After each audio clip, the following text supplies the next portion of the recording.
The intergalactic space station Nexus 7 shudders as Meera, a female Draconis in heat, smashes through another bulkhead. Alarms blare. Civilians scream. Security forces scatter, their stun weapons useless against her heightened state. No one dares approach the feral alien girl, no one except the human. Arthur Holmes, a maintenance technician, watches the chaos unfold through a malfunctioning comlink in his workspace. The station's AI initiates lockdown protocols, isolating Meera in the commercial district. Property damage mounts. Terror spreads. In the command center, Station Commander Zara Voss calls an emergency meeting. Representatives from various species gather, faces grim. The Draconis ambassador, scales glistening with nervous sweat, explains the gravity of the situation. Meera's mating cycle has triggered prematurely, he hisses. In this state, she'll seriously injure or kill any unworthy mate. Murmurs of concern ripple through the assembled aliens. A Zentori counselor's tentacles writhe anxiously. Can we not sedate her? Commander Voss shakes her head. Our strongest tranquilizers are ineffective against Draconis physiology, especially during heat. Arthur's fingers fly across his console, bypassing security protocols. He accesses Meera's personnel file, absorbing every detail about Draconis biology. His heart races. It's insane, but he knows what he has to do. The human slips out of his maintenance bay, toolkit in hand. He moves with purpose through the emptying corridors, ignoring the evacuation orders blaring over the intercom. In the command center, a security officer notices Arthur's unauthorized movement on the station schematics. Commander, a human is entering the lockdown zone. Voss's eyes widen. What? Identify. Arthur Holmes, maintenance technician, ma'am. The Draconis ambassador leans forward, nostrils flaring. A human? He'll be torn apart. Voss's fingers hover over the security override. She hesitates, realizing the human might be their only chance. Let him proceed. Monitor closely. Arthur reaches the commercial district. Destruction surrounds him. Shattered storefronts, twisted metal, scorch marks from ineffective weapons fire. He hears Meera before he sees her, a low, menacing growl that sends shivers down his spine. He rounds a corner and freezes. Meera towers before him, her muscular form silhouetted against the flickering emergency lights. Her scales shimmer with sweat, eyes wild with primal need. Claws extend from powerful hands, leaving gouges in the deck plating. Arthur swallows hard, acutely aware of the eyes watching through security feeds. He sets down his toolkit and takes a step forward, hands raised non-threateningly. Hey there, Meera, he says softly, fighting to keep his voice steady. Looks like you're having a rough day. Mind if we talk about it? Meera's head snaps towards him, nostrils flaring. She takes a menacing step forward, tail lashing behind her. The entire station holds its breath, waiting to see if this human's daring, or foolhardy attempt, will end in disaster or miracle. Arthur stands his ground, heartbeat thundering in his ears. He's acutely aware that he's the only one crazy enough, adaptable enough, to even try this. It's what humans do best, face the impossible and find a way through. As Meera looms over him, Arthur realizes this is more than just a crisis. It's a test of humanity's place among the stars, of their ability to bridge gaps other species can't. With a deep breath, he prepares to prove why humans are a force to be reckoned with in this vast, unpredictable universe. Arthur's heart pounds as Meera's gaze locks onto him. The Draconis female's nostrils flare, taking in his scent. In this moment of truth, Arthur knows he must act decisively. Drawing upon his limited knowledge of Draconis biology, Arthur slowly raises his hands in a non-threatening gesture. He takes a deep breath, steeling himself for what comes next. From deep in his throat, he begins to emit a low rumbling sound, an attempt to mimic the Draconis mating call he once overheard while working in the station's maintenance ducts. The effect is immediate. Meera's aggressive stance falters, her head tilting in curiosity. The destruction around them fades into the background as her full attention focuses on Arthur. Encouraged by this response, he takes a careful step forward, continuing his guttural vocalizations. Meera's eyes, previously wild with primal need, now fix intently on the human before her. The air crackles with tension as predator and prey engage in this unexpected dance. Suddenly, Meera lunges forward with incredible speed. Arthur's muscles tense, bracing for impact. But instead of the anticipated attack, he feels Meera's powerful tail wrap around his waist. In an instant, he's lifted off the ground, face to face with the Draconis female. Her hot breath washes over him as she scrutinizes him closely, scales gleaming under the flickering emergency lights. To Arthur's amazement, Meera begins to purr, a deep, reverberating sound that echoes through the destroyed shop. She nuzzles his neck, her scales surprisingly soft against his skin. Arthur remains perfectly still, acutely aware that any sudden movement could provoke Meera's volatile state. In the station's control room, Commander Zara Voss and the gathered representatives watch the unfolding scene with a mixture of awe and trepidation. The tension is palpable as they witness this unprecedented interaction between human and Draconis. The doors to the control room slide open, and Dr. Lyra Zan, a Centaurian xenobiologist, rushes in. Her forearms move in agitated patterns as she approaches the main view screen. "Commander," Dr. Zan says, her voice tinged with urgency, "I've analyzed the footage. The humans' actions have inadvertently initiated a Draconis mating ritual. Meera now views him as a potential mate." A collective gasp ripples through the room. Commander Voss leans forward, her brow furrowed. "What are the implications, Doctor?" Before Dr. Zan can respond, alarms blare throughout the station. The Nexus 7's AI speaks in its calm, modulated voice. "Alert! Elevated pheromone levels detected in sectors 3, 7, and 12. 3 male Draconis workers exhibiting signs of mating frenzy." Commander Voss's face pales. "How is this possible?" Dr. Zan's lower arms gesture towards the view screen showing Arthur and Meera. "It's a cascading effect. Meera's pheromones have triggered responses in other Draconis on the station. Their behavior will become increasingly erratic and aggressive, if not contained." Voss's fingers fly over her console as she assesses the situation. With a heavy sigh, she makes her decision. "Initiate emergency protocol Delta 9. All non-Draconis personnel are to evacuate to the designated shelters immediately. Security teams, deploy to sectors 3, 7, and 12. Contain the affected males using non-lethal methods only." As her orders are relayed throughout the station, Voss turns back to the view screen. "And what about our maintenance technician?" Dr. Zan studies the footage closely. "His approach appears to be working. I recommend we allow him to continue. He may be our best chance at developing a solution for the other affected Draconis." Voss nods grimly. "Patch me through to him." Back in the commercial district, Arthur feels the vibration of his comm unit. He carefully extracts one hand from Meera's embrace to activate it.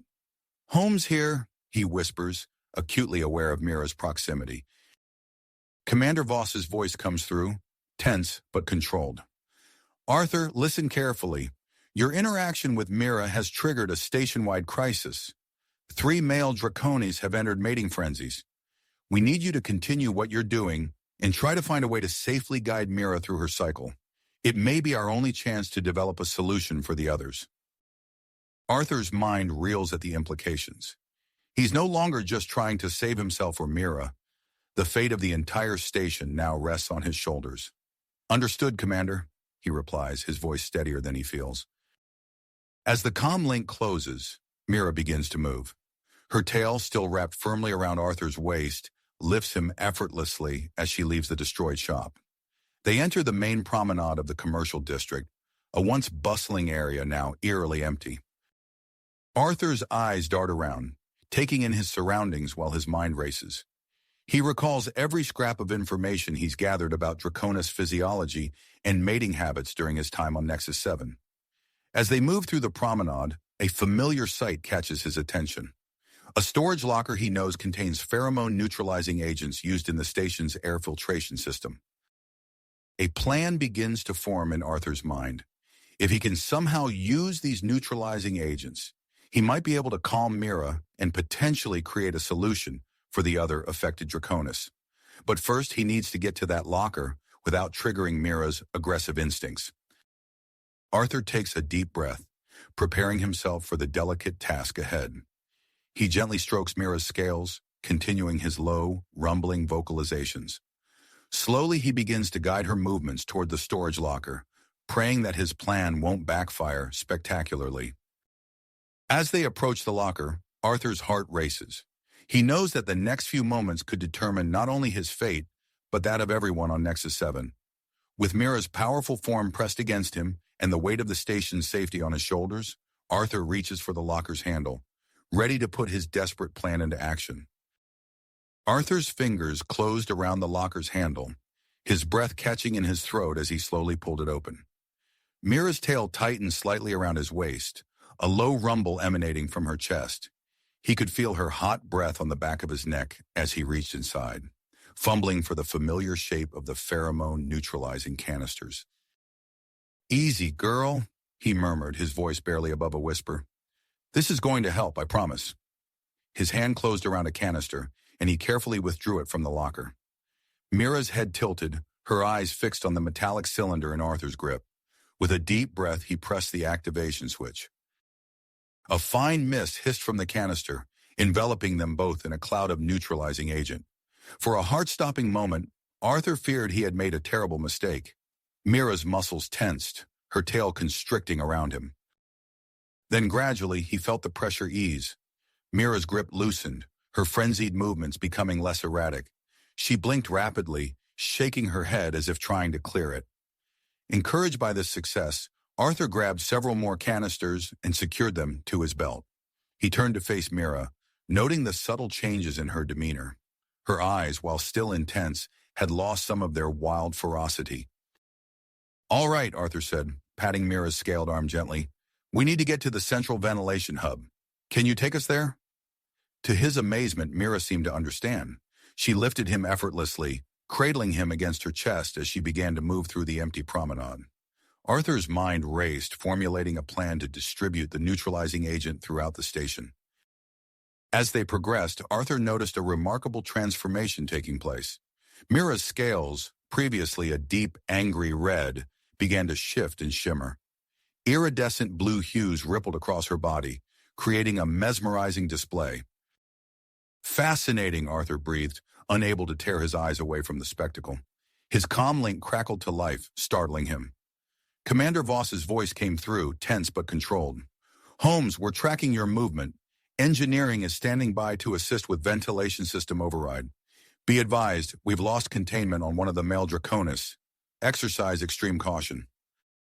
"Understood, Commander," Arthur replied, his grip tightening on the neutralizing canisters. They rounded a corner, the entrance to the central hub looming before them. Arthur's heart leaped into his throat as he spotted a massive figure barreling towards them. The male Draconis, his scales of violent crimson, let out a bone-shaking roar that reverberated through the corridor. Time seemed to slow as Arthur's mind raced through possible scenarios. Before he could act, Meera's body tensed. In one fluid motion, she placed Arthur behind her, positioning herself as a living shield. Her own roar answered the male's challenge, the sound so powerful Arthur felt it in his chest. Seizing the moment, Arthur activated 2 more canisters, filling the air around them with a dense cloud of neutralizing agent. The charging male faltered, his steps becoming unsteady as he entered the mist. His aggressive posture began to soften, mirroring the earlier changes in Meera's behavior. "Now's our chance," Arthur called out, breaking free from Meera's protective embrace. He sprinted towards the ventilation control panel, his fingers flying across the interface. "Engineering, I'm at the hub," he panted into his comlink. "Talk me through the override procedure." As a calm voice guided him through the process, Arthur remained acutely aware of the 2 Draconis behind him. Meera stood guard, her tail swishing back and forth as she watched the male warily. The male, for his part, seemed more confused than aggressive now, his head swiveling as he tried to make sense of his surroundings. With a final command input, Arthur initiated the distribution of the neutralizing agent throughout the station's air supply. Alarms blared, signaling the change in life support parameters. He held his breath, praying that his improvised solution would work on a larger scale. Reports began flooding in through his comlink. Security teams in various sectors reported a marked decrease in aggressive behavior among the affected Draconis. Medical personnel confirmed stabilizing vital signs. A wave of relief washed over Arthur as he realized his gambit had paid off. He turned back to Meera, expecting to find her still on guard against the male. Instead, he was met with a sight that took his breath away. Meera's scales had settled into a brilliant, shimmering turquoise that seemed to pulse with an inner light. Her eyes, once wild with primal need, now regarded Arthur with unmistakable affection. The male Draconis, too, had undergone a transformation. His scales had shifted to a deep, calming blue. He no longer seemed interested in challenging Meera or Arthur, instead looking around the hub with newfound curiosity. As the crisis on Nexus 7 began to subside, Arthur found himself at the center of an unprecedented situation. Meera moved closer, her tail gently wrapping around his waist once more. This time the gesture felt protective rather than restraining.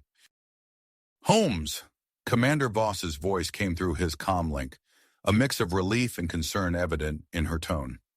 "The situation appears to be stabilizing. Remain where you are. A research team is en route to your location." Arthur acknowledged the order, his legs shaking as he considered the implications of what had just transpired. He had not only managed to calm a Draconis in heat, but may have inadvertently formed a unique bond with Meera. The thought both thrilled and terrified him. As they waited for the research team to arrive, Arthur found himself absently stroking Meera's scales. She purred contentedly, the sound reverberating through his body. The male Draconis watched this interaction with what Arthur could only interpret as bemused interest. The hum of the station's systems returning to normal operations filled the air, punctuated by the occasional update from security teams securing the affected areas. Arthur stood there, surrounded by the aftermath of chaos, held gently by a creature he barely understood, waiting to learn what consequences his daring intervention might bring. The sound of approaching footsteps broke Arthur's reverie, and he turned to see Commander Voss striding towards them, flanked by Dr. Zan and a team of security personnel. "Excellent work, Holmes," Voss said, her eyes darting between Arthur and the two Draconis. "Dr. Zan needs to run some tests. Are you able to move?" Arthur nodded, gently extricating himself from Meera's tail. To his surprise, she allowed him to step away, though her eyes never left him. Dr. Zan approached, her lower arms holding a complex scanning device. "Fascinating," she murmured, her eyes widening as she took in Meera's shimmering scales. "I've never seen a color shift like this before." The xenobiologist carefully maneuvered around Meera, who watched her warily but remained calm. As Dr. Zan's scanner hummed, Arthur noticed the security team tensing, their hands hovering near their weapons. "It's okay," he assured them, keeping his voice low and steady. "She's not going to hurt anyone." Dr. Zan's antennae twitched as she studied the readouts. "Remarkable. Her hormone levels have stabilized, and her brain chemistry—" She trailed off, her many eyes blinking rapidly. "What is it?" Commander Voss asked, stepping closer. "It appears that Meera has formed a pair bond," Dr. Zan explained, her voice filled with wonder, "similar to what we see in long-term Draconis mating pairs." Arthur's mind reeled at the implications. Before he could process this information, Dr. Zan turned her scanner towards him. "Oh my," she gasped. "Commander, you need to see this." Voss peered at the scanner's display, her brow furrowing. "Explain." "Mr. Holmes's body is producing trace amounts of Draconis pheromones," Dr. Zan said, her voice barely above a whisper. "It's unprecedented. No human has ever shown this kind of biochemical compatibility with a Draconis before." The air in the room seemed to thicken as the weight of this revelation settled over them. Commander Voss straightened, her teeth clenched in a determined line. "This changes everything," she declared. "I'm declaring a station-wide state of emergency. We need to establish a secure research facility in the medical bay immediately." She turned to Arthur and Meera. "I'm sorry, but we need to keep you under observation until we understand what's happening." Arthur nodded, understanding the gravity of the situation.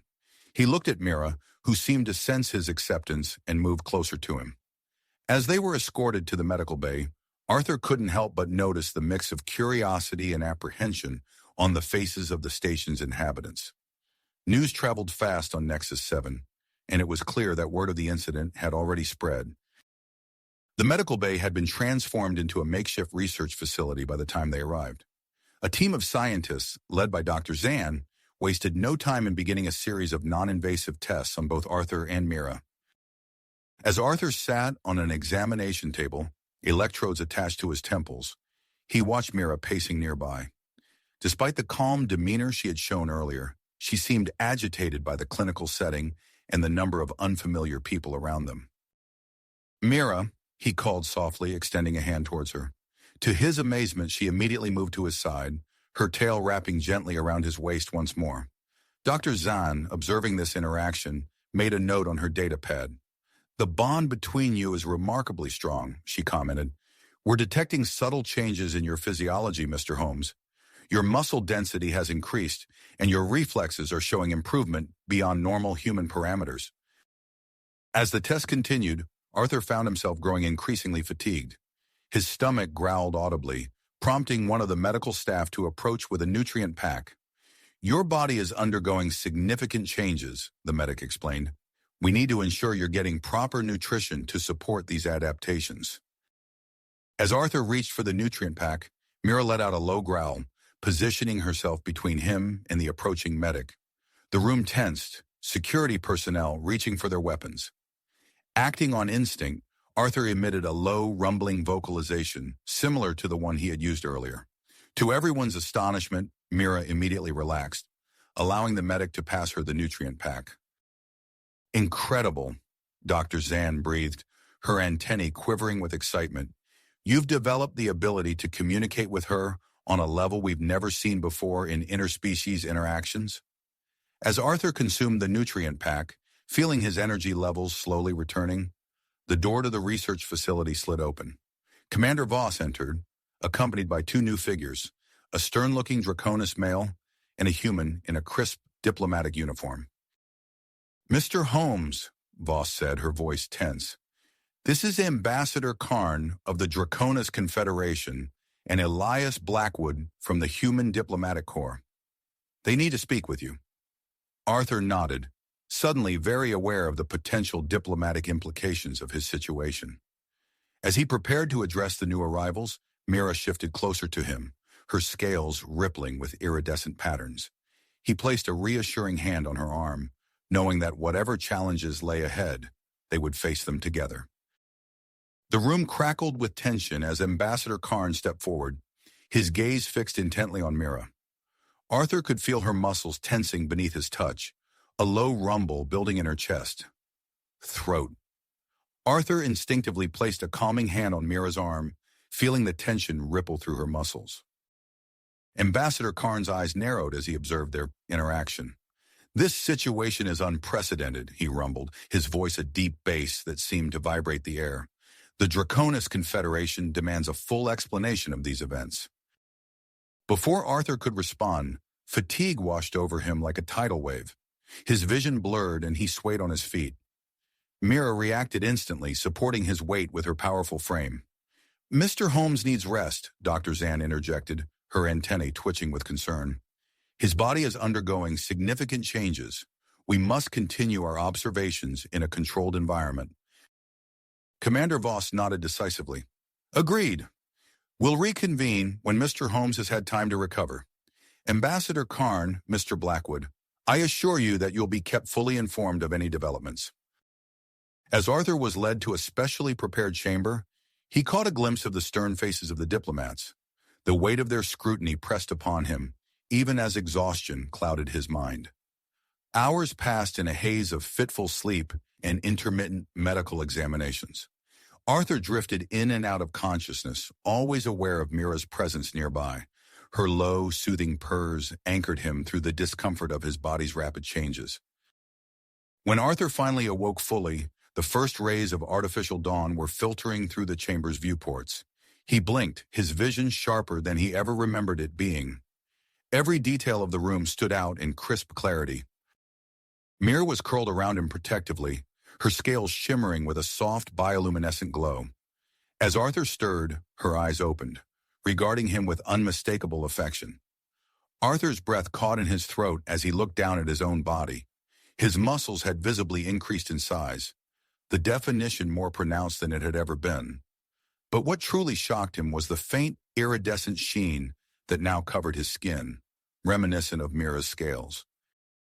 The door to their chamber slid open, and Dr. Zan rushed in, followed by her research team. Their eyes widened as they took in Arthur's transformed appearance.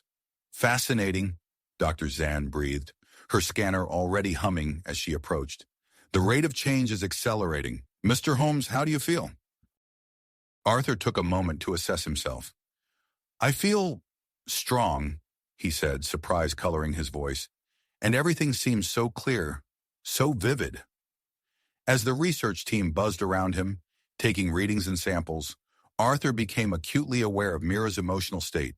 He could sense her unease at the presence of so many strangers, her protectiveness towards him, and a deep undercurrent of curiosity. "Meera," he said softly, turning to her. To his amazement, he found himself communicating with her through a series of subtle vocalizations and body language, almost instinctively. Meera's eyes widened and she responded in kind, a complex exchange of information passing between them in seconds. Dr. Zan's antennae quivered with excitement. "Incredible! You're displaying an unprecedented level of nonverbal communication with Meera. Can you describe what you're experiencing?" Before Arthur could respond, Commander Voss strode into the room, her face etched with concern. "We have a situation," she announced. "The Galactic Council has demanded an immediate conference.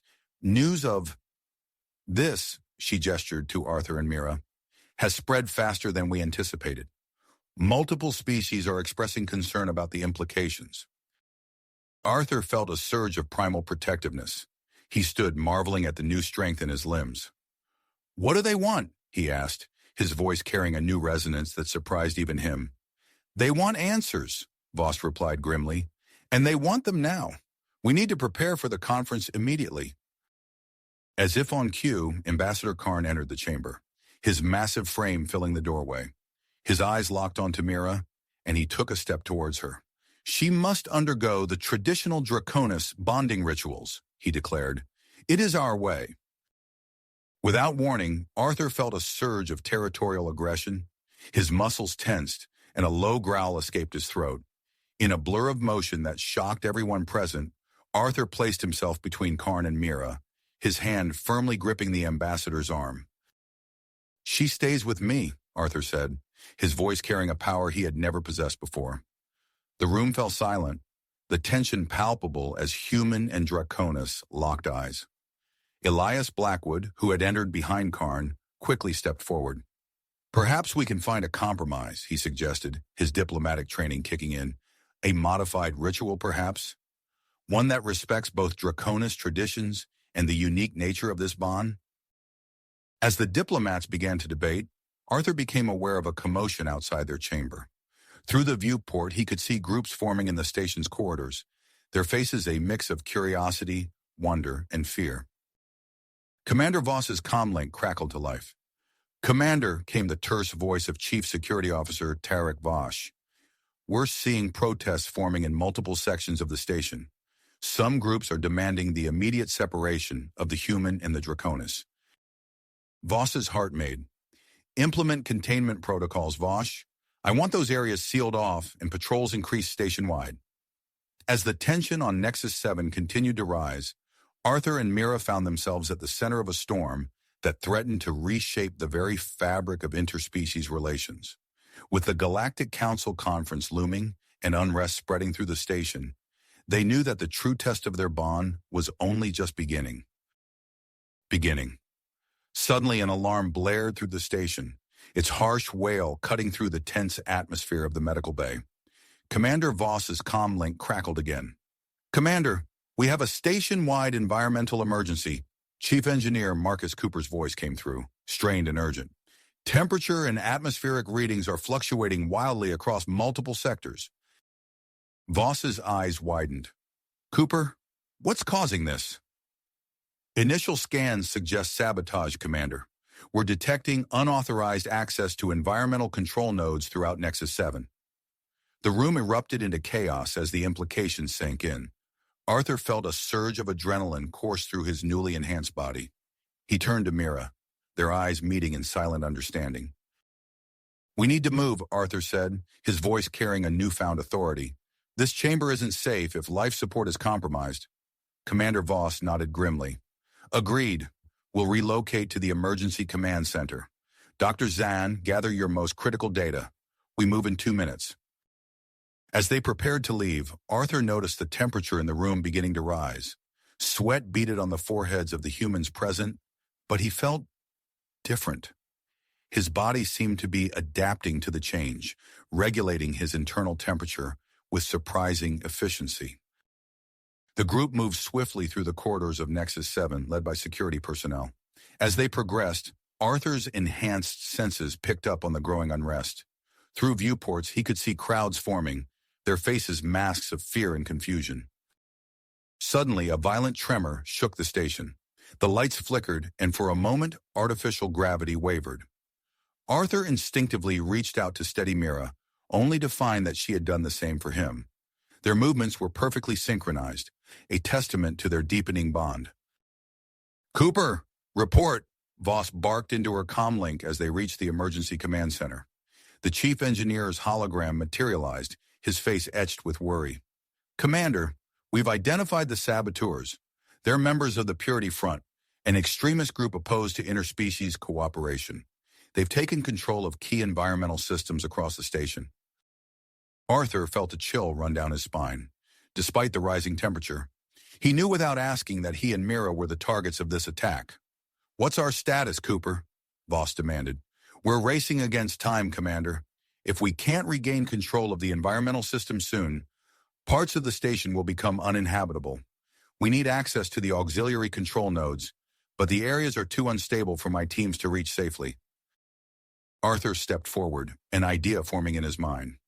"I can help," he said, drawing surprised looks from those around him. "My body, it's adapting to these changes. I think I can withstand the environmental fluctuations." Dr. Zan's antennae quivered with excitement. "He's right," she confirmed, checking her scanner. "Mr. Holmes's physiology is demonstrating remarkable adaptability. He's developing traits similar to Draconis species from extreme environments." Commander Voss considered this for a moment, then nodded. "All right, Holmes. You and Meera will accompany Chief Engineer Cooper's team. Your mission is to reach the auxiliary control nodes and help stabilize the station's life support systems." As Arthur and Meera prepared to leave, Ambassador Karn approached them. "The Draconis Confederation offers its full support in this crisis," he rumbled. "Meera's natural abilities will be invaluable in navigating the compromised areas of the station." With a quick nod of acknowledgement, Arthur and Meera set out with Cooper's team. As they moved deeper into the station's maintenance areas, the effects of the sabotage became more pronounced. Temperature swung wildly from sweltering heat to bone-chilling cold. Atmospheric pressure fluctuated, causing ears to pop and breathing to become labored. Yet Arthur found himself adapting with astonishing speed. Each environmental shift seemed to trigger new changes in his body. His lungs became more efficient, extracting oxygen from the thinning air. His skin developed a subtle, scale-like texture that helped regulate his body temperature. Meera led the way, her innate Draconis senses allowing her to detect the safest path through the unstable environment. Arthur followed close behind, using his newly enhanced strength to help clear debris and force open malfunctioning doors. As they navigated through a particularly unstable section, Meera suddenly froze, her head tilted as if listening to something only she could hear. "What is it?" Arthur asked, instinctively understanding her body language. Meera let out a low series of clicks and growls, which Arthur found he could now interpret with surprising ease. "Intruders," he translated for the benefit of Cooper's team. "In the next junction, they're tampering with the power systems." Cooper's face paled. If they overload the primary power junction, it could cripple the entire station. Without hesitation, Arthur and Meera moved into action. They rounded the corner to find a group of Purity Front extremists hunched over an open power panel, their tools sparking as they worked to overload the system. Arthur felt a surge of protective instinct, his muscles tensing for action. He and Meera moved in perfect synchronization, their bond allowing them to anticipate each other's movements. Arthur's enhanced strength and Meera's natural draconis agility made them a formidable team. In a flurry of motion, they engaged the saboteurs. Arthur's fist connected with one extremist's jaw, the impact far stronger than he had anticipated. Meera's tail whipped through the air, knocking another off balance. Within moments, the Purity Front members were subdued, their plan thwarted. As Cooper's team secured the power junction, Arthur turned to Meera. Their eyes met, and a wave of shared exhilaration passed between them. They had faced their first true test as a bonded pair, and they had succeeded beyond all expectations. With the immediate threat neutralized, they pressed on towards the auxiliary control nodes. The station's future hung in the balance, and Arthur knew that their journey was just getting started. The true test of their bond, and its implications for the galaxy at large, was yet to come. The immediate crisis averted, Arthur and Meera returned to the emergency command center, their bond stronger than ever. As they entered, they were met with a flurry of activity. Commander Voss was deep in conversation with a holographic projection of a stern-looking official, while Dr. Zan pored over data readouts with intense concentration. "Swam, understand the urgency, Counselor," Voss was saying. "We're doing everything in our power to stabilize the situation." As the hologram flickered out, Voss turned to address the room. "The Galactic Council has moved up the conference. Delegates are already en route." Arthur felt a twinge of unease. "How soon?" "They start arriving tomorrow," Voss replied grimly. Before Arthur could respond, the door slid open, revealing a figure that made Dr. Zan gasp. A tall, willowy alien with iridescent skin and large luminous eyes strode into the room, her gaze immediately locking onto Arthur. "Zara!" Dr. Zan exclaimed. "What are you doing here?" The newcomer, Dr. Zara Zan, offered a slight smile. "Hello, sister.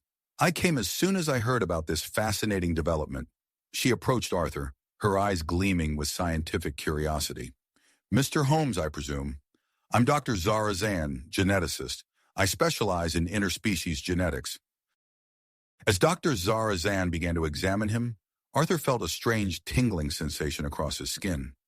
He looked down to see a subtle shimmering effect, reminiscent of Meera's scales, but still distinctly human in texture. "Fascinating," Dr. Zara Zan murmured, running a scanner over Arthur's arm. "The genetic markers, they're unlike anything I've ever seen. It's as if dormant sections of your DNA have been activated." Arthur's head spun with the implications. "What does that mean?" Before Dr. Zara Zan could answer, the lights in the command center flickered. A low hum filled the air, and nearby screens began to distort. Chief Engineer Cooper burst into the room, his face pale.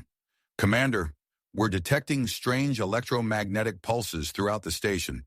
They're interfering with our systems." All eyes turned to Arthur as realization dawned. He could feel it now, a surge of energy coursing through his body, intensifying with each passing moment. Meera moved closer, her scales shifting through a kaleidoscope of colors. She let out a series of soft clicks and growls, which Arthur understood perfectly.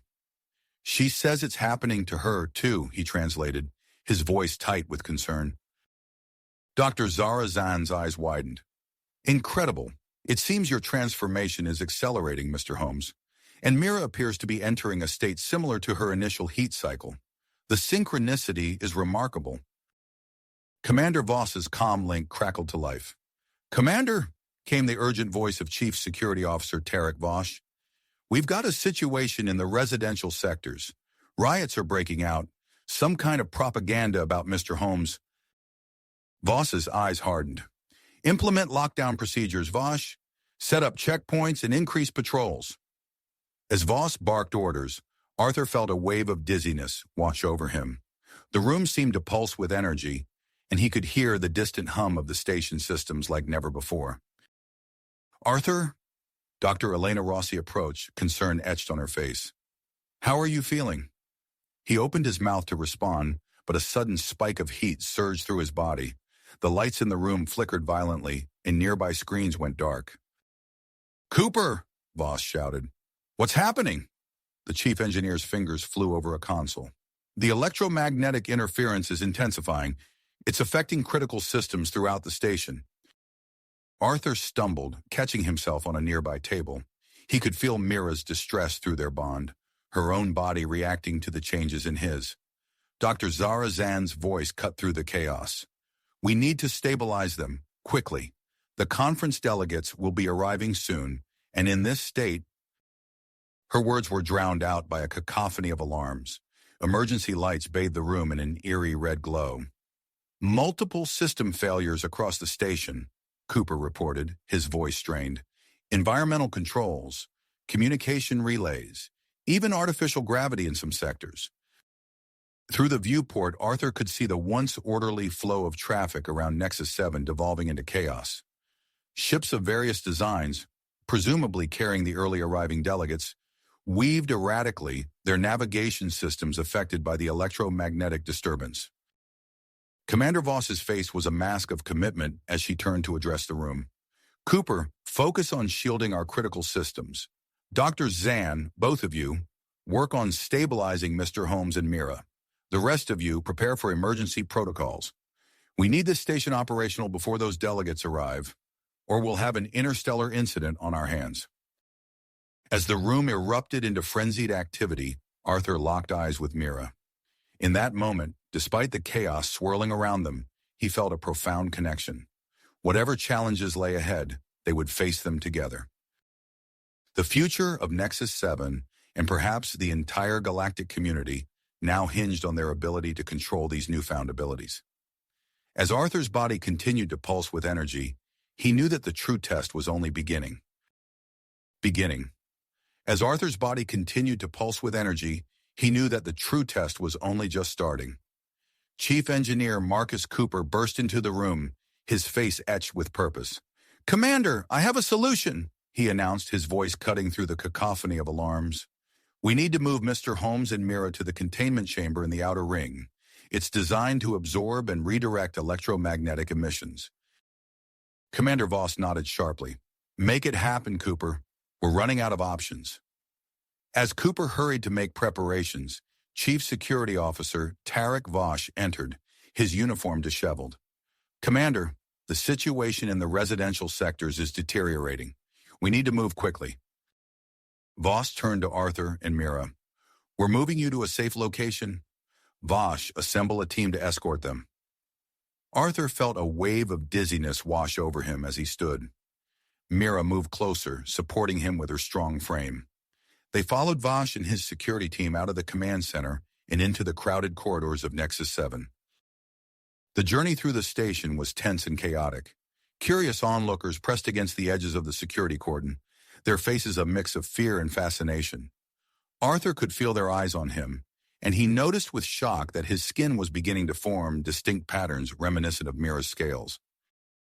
As they passed through a particularly crowded section, a group of protesters surged forward, their faces contorted with anger. "Abomination!" one of them shouted, pointing at Arthur. "The Purity Front will not stand for this corruption of humanity." Vosh's team tightened their formation around Arthur and Meera. Arthur felt a surge of protective instinct, his muscles tensing. Without warning, his body released a powerful electromagnetic pulse. Nearby screens flickered and died, and the protesters' communication devices sparked uselessly in their hands.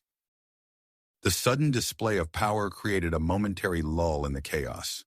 Vosh seized the opportunity, quickly ushering Arthur and Meera through the stunned crowd and into a nearby turbo lift. As the doors closed, Arthur leaned against the wall, his breathing heavy. He looked down at his hands, watching in fascination as the scale-like patterns continued to spread across his skin. His muscles felt denser, stronger, straining against his clothing. Meera moved closer, her scales shifting through a kaleidoscope of colors. She emitted a series of low-frequency growls that made the turbo lift's control panel flicker ominously. "We're almost there," Vosh assured them, his hand hovering over his weapon. The turbo lift doors opened to reveal a long, sterile corridor. At the end stood a massive, reinforced door. Chief Engineer Cooper was waiting for them, his fingers dancing across a control panel. "Quickly," Cooper urged, gesturing them forward. "The chamber's ready." As they approached, the door slid open with a hiss of pressurized air. Inside, Arthur saw a space that looked more like an alien habitat than a containment chamber. Warm, humid air washed over them as they entered. The moment the door sealed behind them, Arthur felt a change. The constant hum of energy that had been building in his body began to ebb. He watched as tendrils of electromagnetic energy arced from his skin to receptors lining the walls. Meera relaxed visibly, her agitated state calming in the familiar environment. She moved to a pool of shallow water in the center of the chamber, submerging herself with a contented rumble. Outside the chamber, Cooper activated a series of monitors. "It's working," he reported, relief evident in his voice.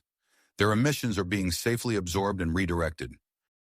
Through the chamber's observation window, Arthur saw Dr. Zara Zahn and her sister Dr. Lyra Zahn setting up equipment in an adjacent lab. Their movements were quick and efficient as they prepared to study this unprecedented phenomenon. As Arthur's transformation seemed to plateau, he felt a moment of calm descend. He joined Meera by the pool, marveling at how natural it felt to be in this alien environment. Their eyes met, and he felt the strength of their bond, a connection that transcended species and perhaps even understanding. But even as they found this moment of peace, Arthur could sense the tension beyond their sanctuary.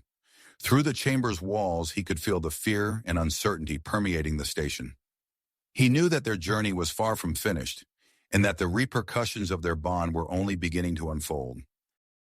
In the lab outside, the Zahn sisters began their analysis, their eyes wide with excitement at the data streaming across their screens. And beyond, in the conference halls of Nexus 7, delegates from across the galaxy were arriving, unaware of the profound changes taking place that would shape the future of interspecies relations. As Arthur and Meera sat in their containment chamber, the hope of the universe hung in the balance, waiting to see what would emerge from this unprecedented union of human and Draconis. As Arthur and Meera sat in their containment chamber, the hope of the universe hung in the balance, waiting to see what would emerge from this unprecedented union of human and Draconis. The peaceful moment was short-lived, however, as a sudden surge of energy coursed through their bodies. Arthur gasped, his eyes widening as he felt a new level of control over the electromagnetic field emanating from his skin. Meera's scales pulsed in response, their luminescence intensifying in perfect synchronization with Arthur's output. "Meera, are you feeling this?" Arthur asked, his voice filled with a mixture of awe and trepidation. The Draconis female nodded, her large eyes fixed on Arthur as she emitted a series of soft clicks and growls. Arthur understood her perfectly. "We are becoming one with the energy." Outside the chamber, Chief Engineer Marcus Cooper's eyes were glued to the monitoring screens. His fingers flew across the control panel as he observed the unexpected phenomenon unfolding before him. "Dr. Zahn," Cooper called out, his voice urgent. "You need to see this." Dr. Zara Zahn rushed to his side, her sister Lyra close behind. They watched in amazement as the chaotic energy emissions from Arthur and Meera coalesced into a coherent pattern. "Incredible," Dr. Zara Zahn breathed. "Their combined output is stabilizing. It's interfacing with the station's systems." Cooper's mind raced with possibilities. "If we could harness this energy," he mused, his eyes lighting up with inspiration, "we might be able to enhance the station's power grid." Without hesitation, Cooper began issuing orders to his team. "Modify the containment chamber's energy siphons," he instructed. "We need to integrate their output into Nexus 7's main power systems." As Cooper's team worked feverishly to reconfigure the chamber, Arthur and Meera experienced a profound shift in their physical states. Arthur watched in fascination as his skin completed its transformation, taking on a scale-like texture that retained human flexibility. He flexed his arms, marveling at the increased strength and agility he now possessed. Meera's scales, meanwhile, had developed a mesmerizing luminescent quality. They pulsed with an otherworldly glow, perfectly synchronized with the electromagnetic field Arthur was emitting. Dr. Lyra Zahn, observing the changes, turned to her sister. "Zara, I think we're witnessing a unique manifestation of the Draconis pair bonding process," she said, her voice filled with excitement. "This level of synchronization between different species is unprecedented."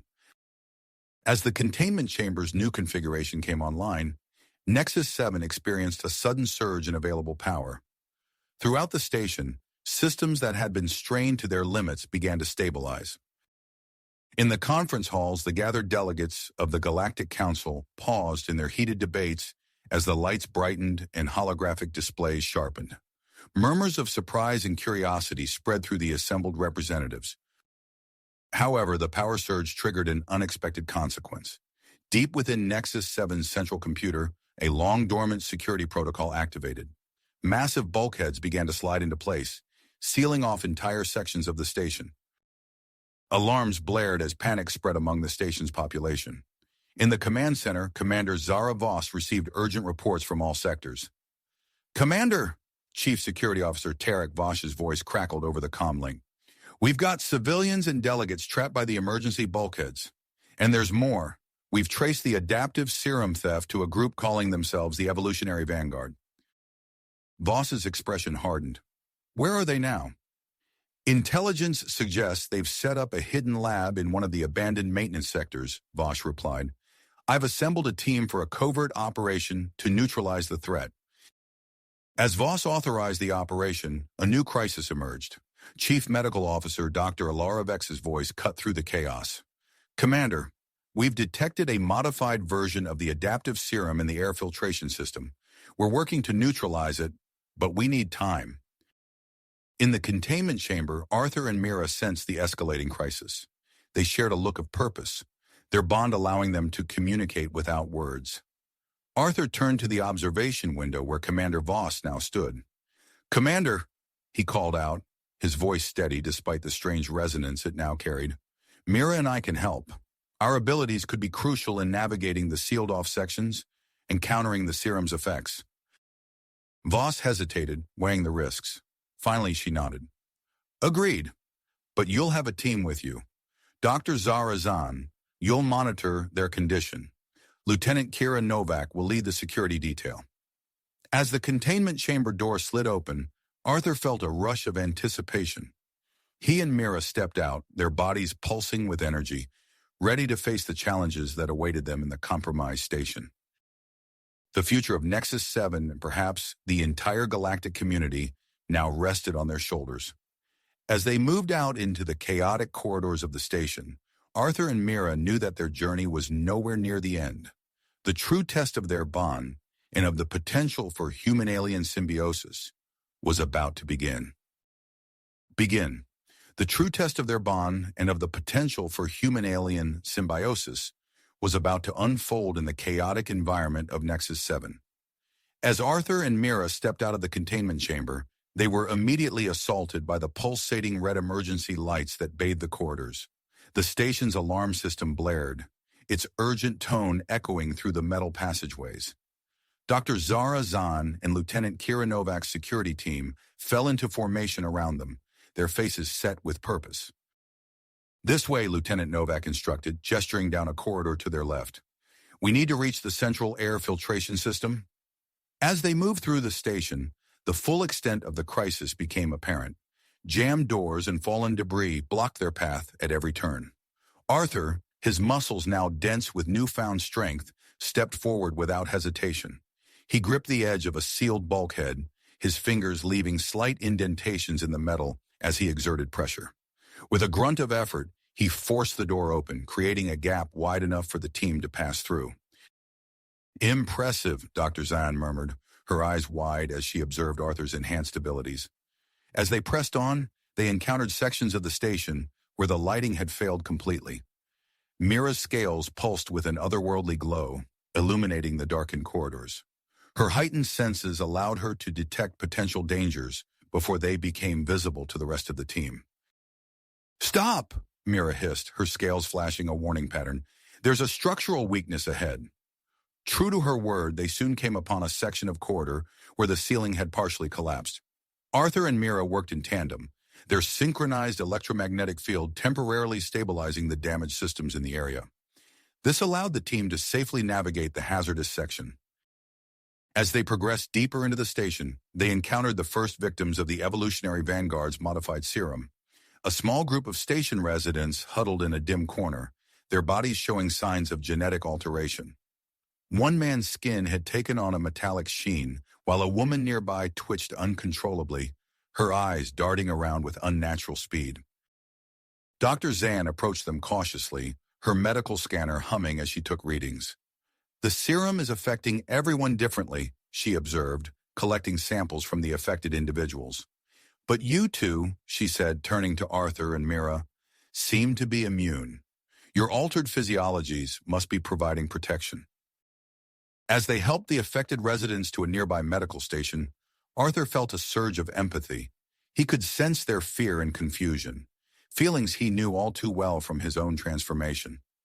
Meera placed a comforting hand on his shoulder, her scales shifting to a soothing blue. They reached a junction where the path split into two directions. Lieutenant Novak consulted her station map before turning to the group. "We need to split up here. My team will track down the Vanguard's hidden lab. Dr. Zan, you go with Arthur and Meera to the main filtration hub." As they parted ways, Arthur and Meera's connection intensified. Their shared energy field began to interact with the station's systems in unexpected ways. Damaged sections flickered back to life as they passed, and vital systems stabilized in their wake. Dr. Zan's comlink crackled to life. "Dr. Zan, this is Chief Engineer Cooper. Are you seeing this? Their energy signature is interfacing with our core systems. The potential applications are staggering."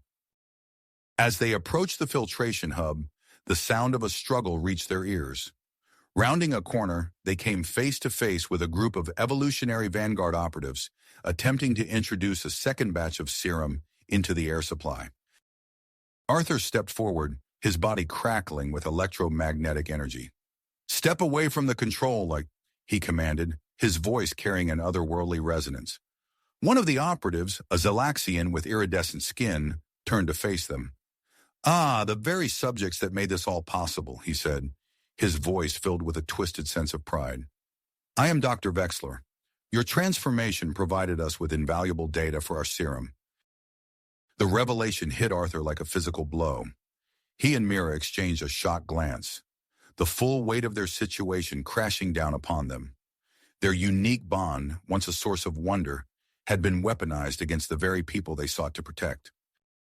As the standoff intensified, Arthur felt his control over his new abilities begin to slip.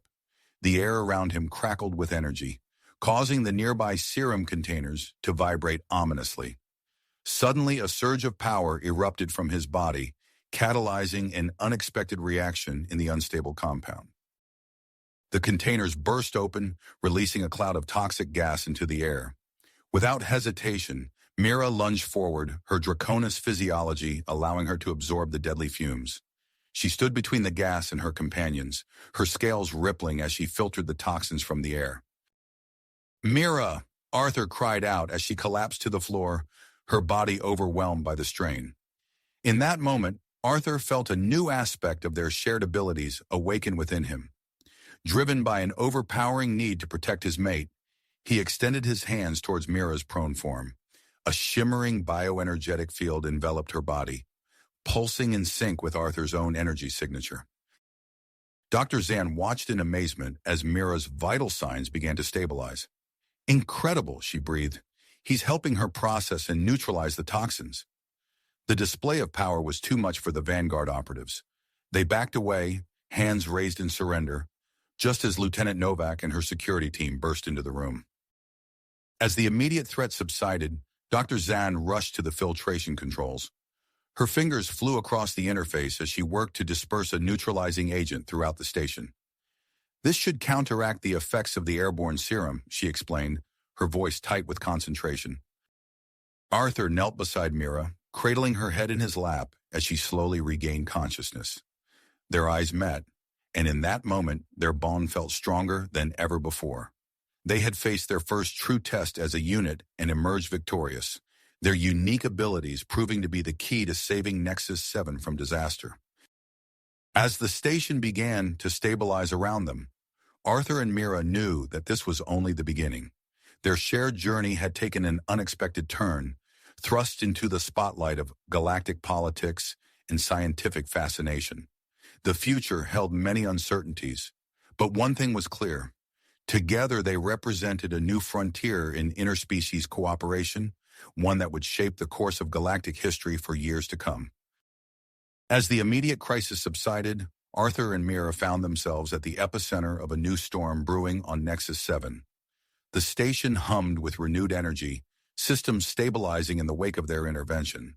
But the air was thick with tension, anticipation, and an undercurrent of fear.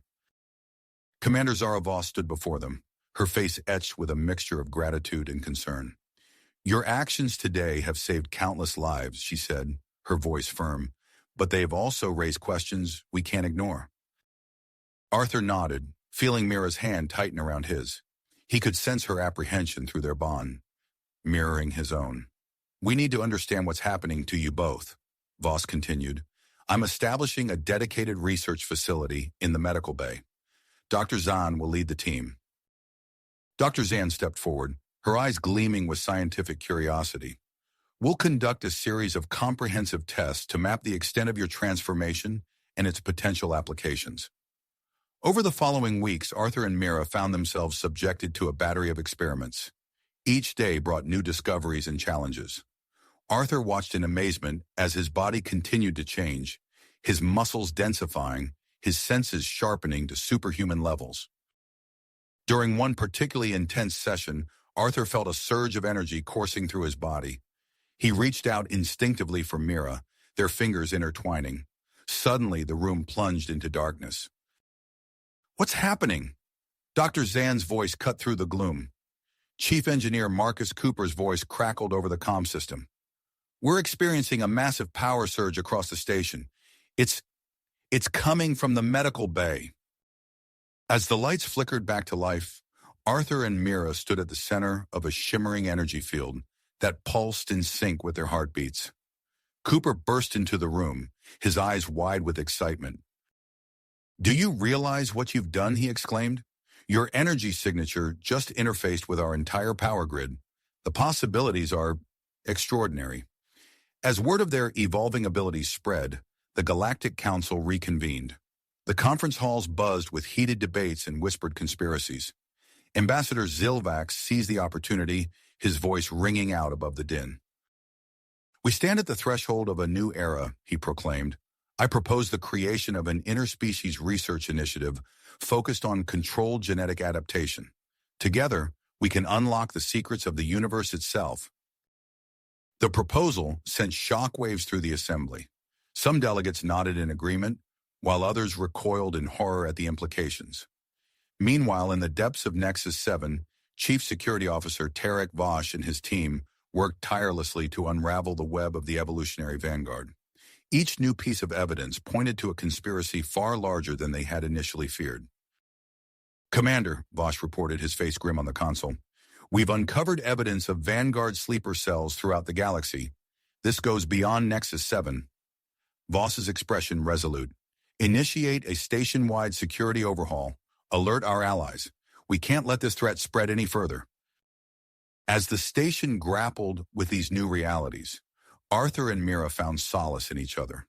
Their shared experiences had forged a bond deeper than either could have imagined. One evening, as they sat together in their quarters, Arthur felt a gentle probe at the edge of his consciousness. "Can you hear me?" Meera's voice whispered in his mind. Arthur's eyes widened in shock. "Meera, how is this possible?" Their newfound telepathic connection fascinated the research team, but also raised concerns about the extent of their transformation. The civilian population of Nexus 7, still reeling from the effects of the Vanguard serum, reacted to Arthur and Meera's presence with a mixture of awe and fear.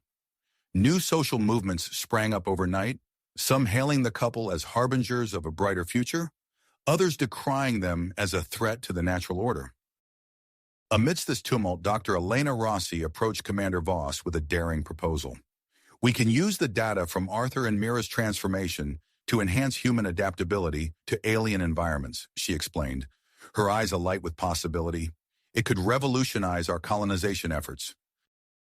As the station buzzed with activity, Chief Engineer Cooper and his team began the delicate process of integrating Arthur and Meera's energy signature into Nexus 7's power grid. Initial tests showed promising results, with energy efficiency skyrocketing to unprecedented levels. However, as Cooper monitored the readings, he noticed something alarming.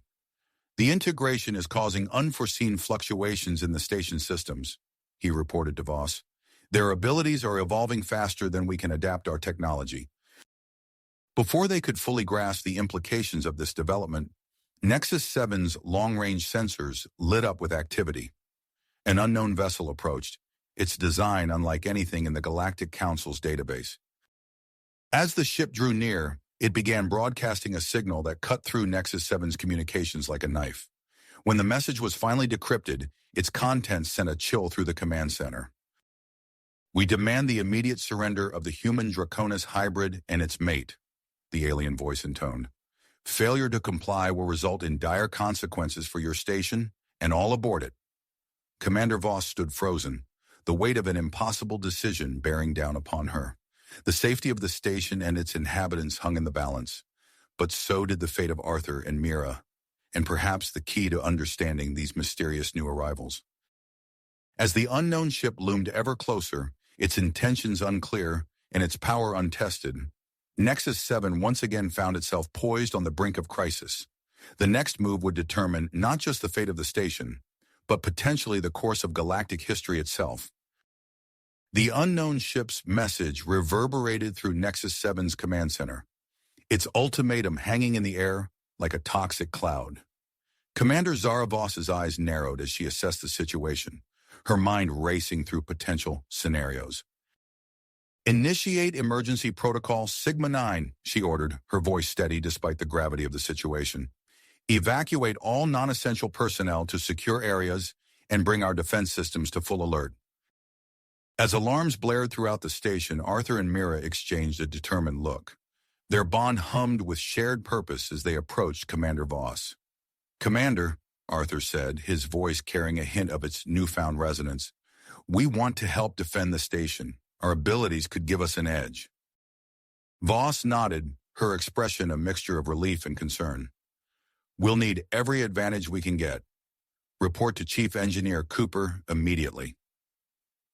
In the bustling engineering bay, Cooper and Dr. Zan huddled over a holographic display of Nexus 7's power grid. As Arthur and Meera entered, Cooper's eyes lit up with a spark of inspiration. "We might have a way to supercharge our defenses," he explained, gesturing to the pulsing energy lines crisscrossing the hologram. "If we can integrate your energy signature into the station shields, it could exponentially increase our defensive capabilities." Dr. Zan's brow furrowed as she studied the readouts. "The process would require a direct connection to the power core. It's risky, potentially dangerous for both of you." Arthur felt Meera's dedication through their bond. "We'll do it," she said, her scale shimmering with anticipation. As they made their way to the power core, the station shuddered under the impact of an energy pulse from the approaching vessel. Emergency lights flashed, bathing the corridors in an eerie red glow. In the core chamber, Arthur and Meera positioned themselves on either side of the pulsing energy matrix. Cooper's voice crackled over the intercom, guiding them through the integration process. "Initiating connection in 3, 2, 1. Arthur gasped as energy surged through his body. He felt his skin tingle, a metallic sheen spreading across its surface. Beside him, Meera's scales began to emit a soft, pulsating light. Their shared electromagnetic field intensified, merging with the station's systems in a blinding flash. Suddenly, their consciousness expanded, intertwining with Nexus 7's AI. Information flooded their minds, schematics, data streams, tactical readouts. They could sense every system, every circuit of the massive station. Outside, the mysterious ship launched a series of energy probes against Nexus 7's defenses. The enhanced shields flared to life, easily deflecting the attack. In the command center, Voss allowed herself a small smile of triumph. "Defensive fighters, engage in pattern Delta 3, she ordered. "Let's see what our visitors are capable of." As the squadron of fighters swarmed around the alien vessel, it shimmered and partially phased out of normal spacetime, its advanced cloaking technology rendering it nearly invisible to sensors. In the power core, Arthur and Meera's merged consciousness delved deeper into Nexus 7's database. Hidden files flashed before their mind's eye, revealing details of a long-abandoned project codenamed Chimera. The revelation hit them like a physical blow. They were the unintended results of this interspecies genetic engineering program, their unique bond a product of science pushed beyond ethical boundaries. The shock of this discovery sent ripples through their connection to the station. Power fluctuated wildly, causing the shields to momentarily weaken. The alien ship seized its opportunity. A precision strike breached Nexus 7's main docking bay, allowing a team of biomechanical entities to board the station. These hybrid creatures moved with unnatural grace, easily bypassing internal security measures as they made their way towards the power core. Commander Voss's voice rang out over the station-wide comm system. All security teams, intercept the intruders. Protect the power core at all costs. As the biomechanical entities advanced, they encountered pockets of resistance from security forces and civilian volunteers. With each engagement, the intruders displayed remarkable adaptability, evolving to counter every defensive strategy employed against them. In the power core, Arthur and Meera became acutely aware of the approaching threat. Through their connection to Nexus 7 systems, they coordinated with security teams, guiding them to intercept the intruders. But maintaining this level of integration was taking its toll. Arthur felt his body straining under the pressure, his muscles trembling with exertion. Beside him, Meera's scales flickered erratically, her breath coming in short gasps. As the biomechanical entities neared the power core, Arthur and Meera made a critical decision. They knew they had to confront these intruders directly, even if it meant temporarily weakening the station's defenses. With great effort, they began to disengage from Nexus 7 systems. As the connection faded, Arthur felt his body continue to change. His skin hardened, taking on a texture that mirrored the approaching entities. Meera's scales shifted, forming intricate patterns that pulsed with bioluminescent light. The final security checkpoint before the power core fell silent. Arthur and Meera stood ready, their bodies humming with newfound power. As the door slid open, revealing the first of the biomechanical intruders, they braced themselves for a confrontation that would determine not only their fate, but the future of interspecies relations and the very nature of human and alien evolution. The air crackled with tension as the two groups faced each other, each side representing a different path of evolutionary advancement. In that moment, standing on the precipice of a new era, Arthur and Meera realized that the true battle was just beginning. A battle not just for survival, but for the right to define their own identity in a rapidly changing universe. The air crackled with energy as Arthur and Meera faced the biomechanical entities. Their bodies, now fully transformed, pulsed with newfound power. Arthur's skin gleamed with a metallic sheen, his muscles rippling with enhanced strength. Beside him, Meera's scales shimmered with bioluminescent light, her form more streamlined and agile than before. As the final security checkpoint fell silent, 5 biomechanical entities entered the chamber. Their smooth, silvery exoskeletons covered pulsating flesh, and multiple limbs shifted and reconfigured with each movement. The couple's shared electromagnetic field intensified, creating a visible barrier between them and the intruders. The lead entity, taller and more intricate than the others, stepped forward. One of its limbs morphed into a communication device, projecting a holographic image into the space between them. The hologram revealed a being that appeared to be a hybrid of multiple species, including human and Draconis. "I am Nexus Prime," the being announced, its voice resonating with a mixture of organic and synthetic tones. "I am the original product of Project Chimera and the progenitor of your unique genetic makeup." Arthur and Meera exchanged glances, their bond humming with shared surprise and curiosity. Nexus Prime continued, "Your bond has activated dormant genes, accelerating your evolution towards a form similar to my own. Project Chimera was not merely abandoned, but actively suppressed by factions within the Galactic Council who feared unrestricted genetic advancement." As this revelation sank in, Commander Zara Voss and her security team, led by Chief Security Officer Tarek Vosh, arrived at the scene. They maintained a defensive position, weapons trained on the biomechanical entities, but refrained from engaging. Suddenly, alarms blared throughout the station. Chief Engineer Marcus Cooper's voice came over the intercom, his tone urgent. "Commander, we have a critical power surge in the station's core. The integration of Arthur and Meera's energy signature has triggered an unexpected reaction. Systems are overloading. Nexus Prime's holographic form flickered. I can offer a solution, it said, its voice calm despite the chaos. Using our combined abilities, we can stabilize the station's power core. However, this process will require a complete melding of our consciousness. It may alter your individual identities forever. Arthur felt Meera's purpose through their bond. Without words, they agreed. The risk to their identities was worth saving Nexus 7 and its inhabitants. We'll do it, Arthur said, his voice carrying a new resonance. Commander Voss's eyes widened as she realized the gravity of the situation. Stand down, she ordered her security team, her voice tight with tension. Arthur and Meera moved towards Nexus Prime and its biomechanical entourage. Their forms began to shimmer and merge, coalescing into a swirling mass of energy and matter. The merged entity, a being of pure energy and information, extended tendrils of light toward the station's power core. As it connected with Nexus 7's systems, a wave of energy pulsed through the station. The walls seemed to ripple and shift, and for several intense minutes, the station's inhabitants watched in a mix of fear and wonder.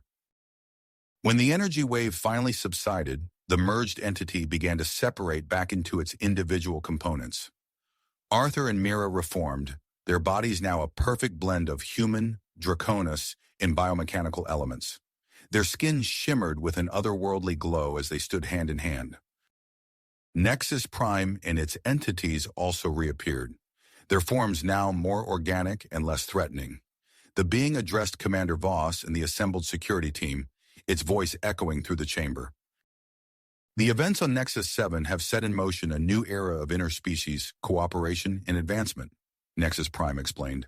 The station itself has been transformed into a living entity, with Arthur and Meera serving as its symbiotic core. Commander Voss approached the group, her expression a mix of relief and apprehension. What does this mean for the station? For its inhabitants? Arthur closed his eyes, suddenly aware of a vast network of information flowing through his mind. We can feel every system, every person on board, he said, his voice filled with awe. Nexus 7 is alive and we're connected to it all. Meera nodded, her scales pulsing with gentle light. We can manipulate the station's systems with our thoughts, perceive the needs and emotions of every inhabitant. Commander Voss took a deep breath, processing the implications. We need to secure the station and manage the flow of information, she said, her mind already racing with protocols and procedures. This changes everything. As the immediate crisis subsided, Arthur and Meera began to explore their new abilities. They moved through the station's corridors, marveling at how the walls seemed to respond to their presence, shifting and reconfiguring to accommodate their needs. In the main atrium, they encountered a group of Galactic Council delegates. The aliens reacted with a mixture of awe and trepidation, their tentacles and antennae quivering as they sensed the couple's altered state. What have you become? Asked one delegate, its multifaceted eyes reflecting the shimmering light emanating from Arthur and Meera's skin. Before they could respond, a surge of energy coursed through the station. Lights flickered, and holographic displays warped and twisted. Arthur and Meera felt a pull in their minds, a silent call for help. The station, Meera said, her voice tight with concentration. It's trying to communicate with us. Arthur nodded, his eyes glowing with an inner light. Something's wrong in the lower levels. We need to go. As they moved toward the source of the disturbance, they could feel the eyes of the station's inhabitants upon them. Some looked on with hope, others with fear. The couple knew that their transformation had irrevocably altered the fabric of life on Nexus 7, and the repercussions would soon spread far beyond the station's boundaries. In the depths of the station, a new challenge awaited, one that would test the limits of their newfound abilities and the strength of their bond. The future of Nexus 7, and perhaps the entire galaxy, hung in the balance as Arthur and Meera prepared to face whatever lay ahead. As Arthur and Meera descended into the lower levels of Nexus 7, they felt the station's distress pulsing through their newly formed connection. The corridors seemed to writhe and twist, the walls shimmering with an unsettling energy that mirrored their own internal turmoil.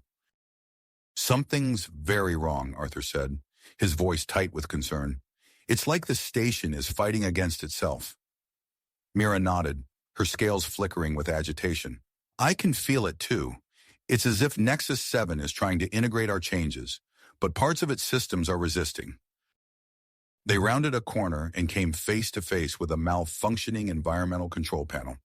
Sparks flew from its surface as it cycled through temperature extremes, causing the air around them to fluctuate wildly between freezing cold and sweltering heat. Without hesitation, Arthur placed his hand on the panel. His skin took on a metallic sheen as he interfaced directly with the station's systems. Meera watched as lines of code reflected in his eyes, his consciousness merging with the station's core programming. After a few tense moments, the panel stabilized. Arthur withdrew his hand, gasping as if he'd run a marathon. That was intense, he panted, leaning against the wall for support. Meera steadied him, her touch sending waves of comfort through their bond. We need to find a way to do this without exhausting ourselves. There are bound to be more systems in need of repair. Their conversation was interrupted by Commander Zara Voss's voice over the intercom. Arthur, Meera, report to the command center immediately. We're establishing a crisis management team to address the station's instability. As they made their way to the command center, they passed groups of anxious inhabitants. Some looked at them with hope, others with fear and suspicion. The couple could sense the conflicting emotions swirling around them, adding to the weight of their responsibility. The command center was a hub of frantic activity when they arrived. Commander Voss stood at the central console, her face etched with concern as she conferred with Chief Engineer Marcus Cooper and Dr. Zara Zan. Good, you're here, Voss said as she noticed their arrival. We need your unique abilities to help stabilize the station. Marcus will coordinate the technical aspects, while Dr. Zan monitors your physiological states during the process. Marcus stepped forward, his usually jovial face now serious. We've identified several critical systems that are on the verge of failure. If we don't act quickly, we could be looking at a cascade effect that could compromise the entire station. Dr. Zan approached with a series of small, disc-like devices. These biosensors will allow us to monitor your vital signs as you interface with the station. We need to understand the physical toll this process takes on you. As the doctor attached the sensors to their skin, Arthur and Meera exchanged a glance. Through their bond, they shared a mix of grit and apprehension. They knew the risks, but also understood that they were Nexus 7's best hope for survival. We're ready, Meera said, her voice steady despite the tension in the air.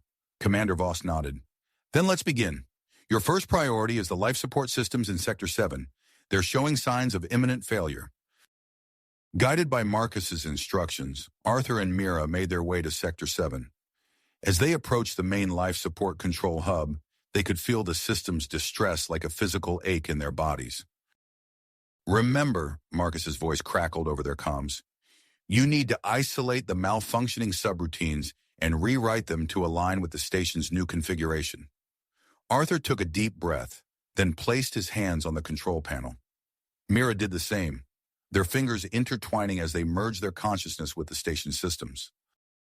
The world around them faded away as they found themselves in a virtual representation of Nexus 7's core programming. Streams of data flowed around them like rivers of light, while damaged sections appeared as angry, pulsating knots of energy. Together they dove into the code, their merged consciousness allowing them to process and manipulate the data at incredible speeds. They rewrote corrupted sequences, bridged gaps in the programming, and smoothed out conflicts between old and new systems. As they worked, they became aware of a strange presence within the station's deepest layers of code. It felt ancient and complex, far beyond the scope of Nexus 7's known systems. Before they could investigate further, they felt a sharp tug on their consciousness. Dr. Zan's urgent voice cut through their virtual world. Your vital signs are reaching critical levels. You need to disengage now. With great effort, Arthur and Meera pulled themselves out of the station's systems. They found themselves back in the physical world, on their knees, gasping for air. Their skin shimmered with residual energy, and they could feel the strain of the interface in every fiber of their being. We did it, Arthur managed to say between labored breaths. The life support systems are stable. Meera nodded weakly, her scales pulsing with a dim light. But there's something else. Something hidden in the station's core. We need to go back in and... Her words were cut off as alarms blared throughout the station. Commander Voss's voice came over the intercom, tight with tension. All personnel, be advised. We've detected an unauthorized transmission from Nexus 7. Unknown signal broadcasting our location to unidentified recipients. Initiating emergency protocols. Arthur and Meera shared a look of concern.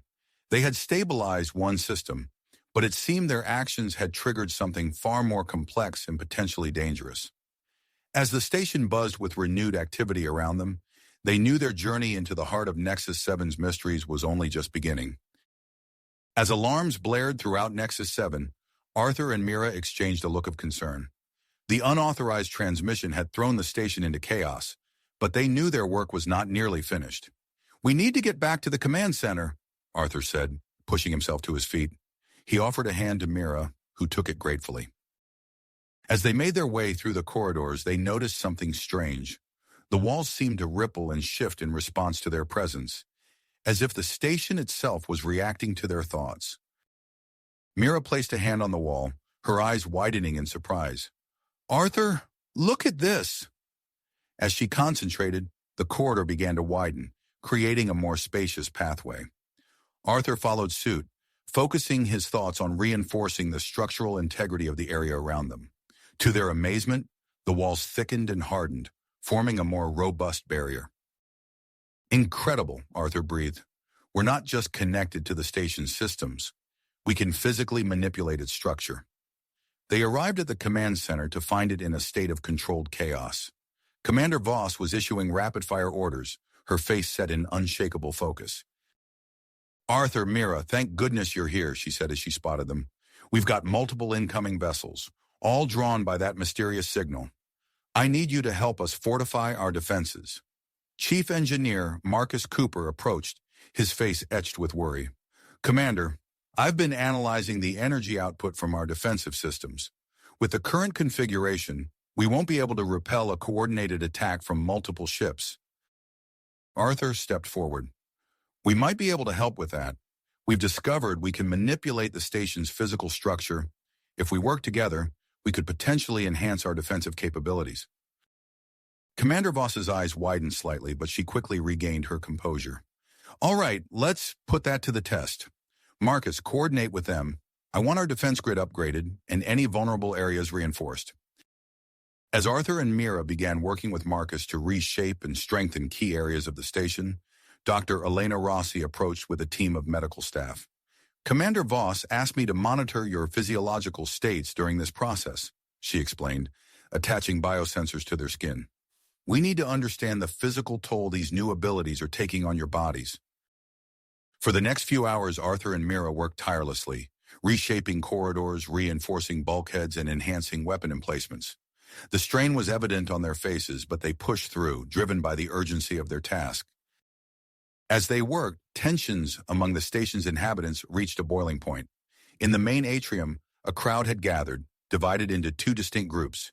Jake Hawkins, a charismatic human with piercing blue eyes, stood atop a makeshift platform, addressing a group of supporters. "Arthur and Meera are the future of Nexus 7, he shouted, his voice carrying across the atrium. "Their transformation is a gift, one that will lead us into a new era of prosperity and advancement." On the opposite side of the atrium, a Centaurian diplomat named Zinra addressed her own group of followers. "We cannot allow these abominations to control our fate," she argued, her multiple arms gesticulating wildly. "They must be contained, studied, and the station returned to its original state." The two groups faced each other, the air thick with tension. Security officers formed a line between them, preventing any physical confrontations. In the command center, a new alert sounded. Chief Security Officer Tarek Vosh's voice came over the intercom. "Commander, we've identified one of the approaching vessels. It's a Draconis warship, commanded by Admiral Krelvor." Meera froze, her scales paling slightly. "Krelvor, that's my father." Arthur placed a comforting hand on her shoulder, feeling the turmoil of emotions through their bond. "We'll face this together," he assured her. Commander Voss turned to them. her expression grave. "I need you two at your best. We're about to face a challenge unlike anything we've encountered before. The fate of Nexus 7 may well rest in your hands." As if in response to the commander's words, the station shuddered. Outside the viewports, massive arcs of energy began to course along Nexus 7's exterior, a visible manifestation of the power now flowing through its systems. In the distance, the approaching fleet became visible, a menacing array of ships from various species.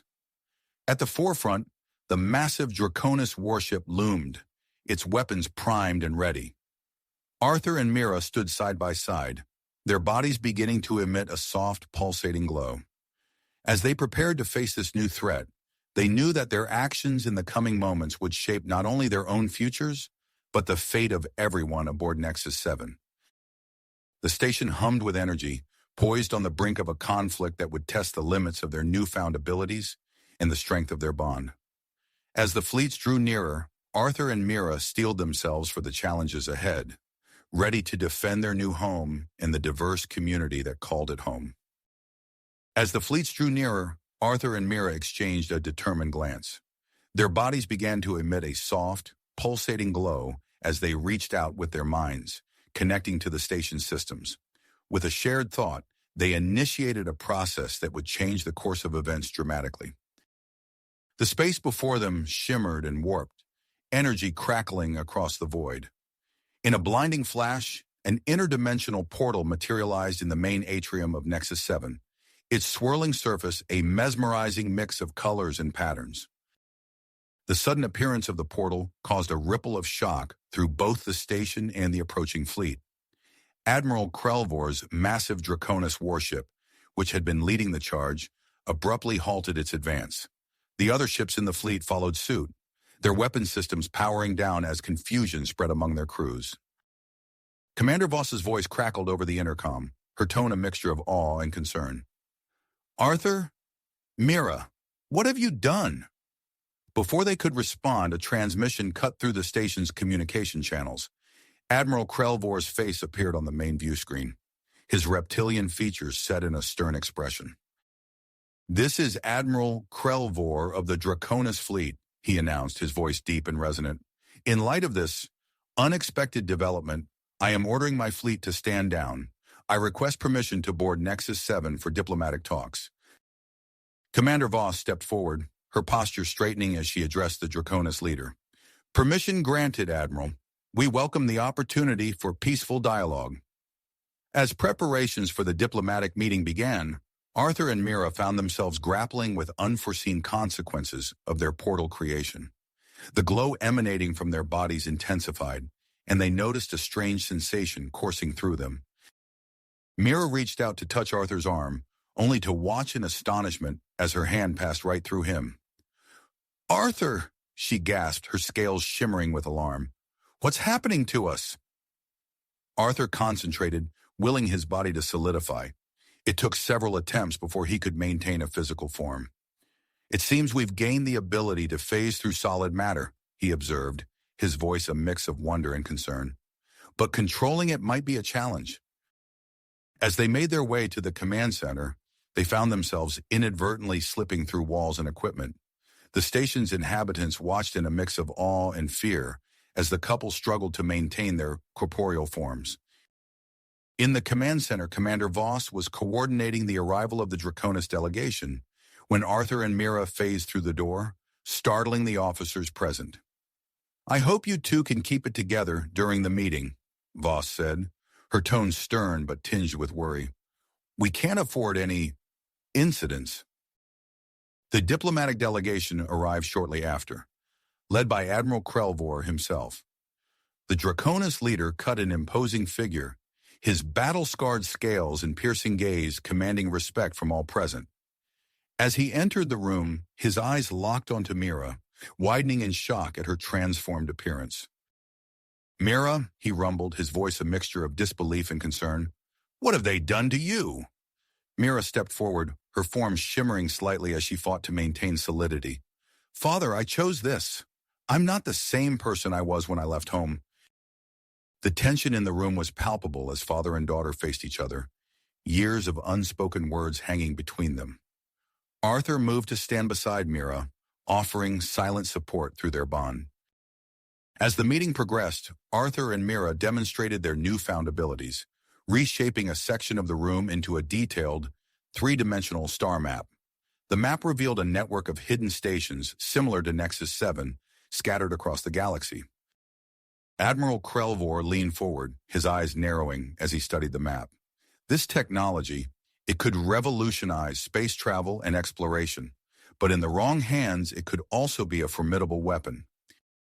Before anyone could respond, alarms blared throughout the station. The interdimensional portal in the main atrium had become unstable, its energy fluctuating wildly. Tendrils of crackling power lashed out, causing damage to nearby structures and injuring several bystanders. Arthur and Meera rushed to the atrium, their bodies instinctively adapting to withstand the intense energy discharge. As they worked to stabilize the portal, they could feel the station systems straining under the pressure. Meanwhile, in the command center, Chief Engineer Marcus Cooper detected an anomalous power surge in an unmarked section of the station. "Commander," he called out, his fingers flying over the console, "I'm picking up readings from a hidden area. It looks like some kind of laboratory." Commander Voss turned to Admiral Krelvor, her expression grave. "Admiral, I believe we've stumbled upon something bigger than either of us anticipated. Would you join us in investigating this discovery?" As they made their way to the hidden laboratory, tensions among the station's inhabitants reached a boiling point. In the residential areas, the conflict between the symbionts and purists erupted into open conflict. Jake Hawkins led a group of symbionts toward the newly discovered lab, while Zinra and her purist followers moved to intercept them. Chief Security Officer Tarek Vosh and his team rushed to contain the situation, using non-lethal methods to disperse the crowds.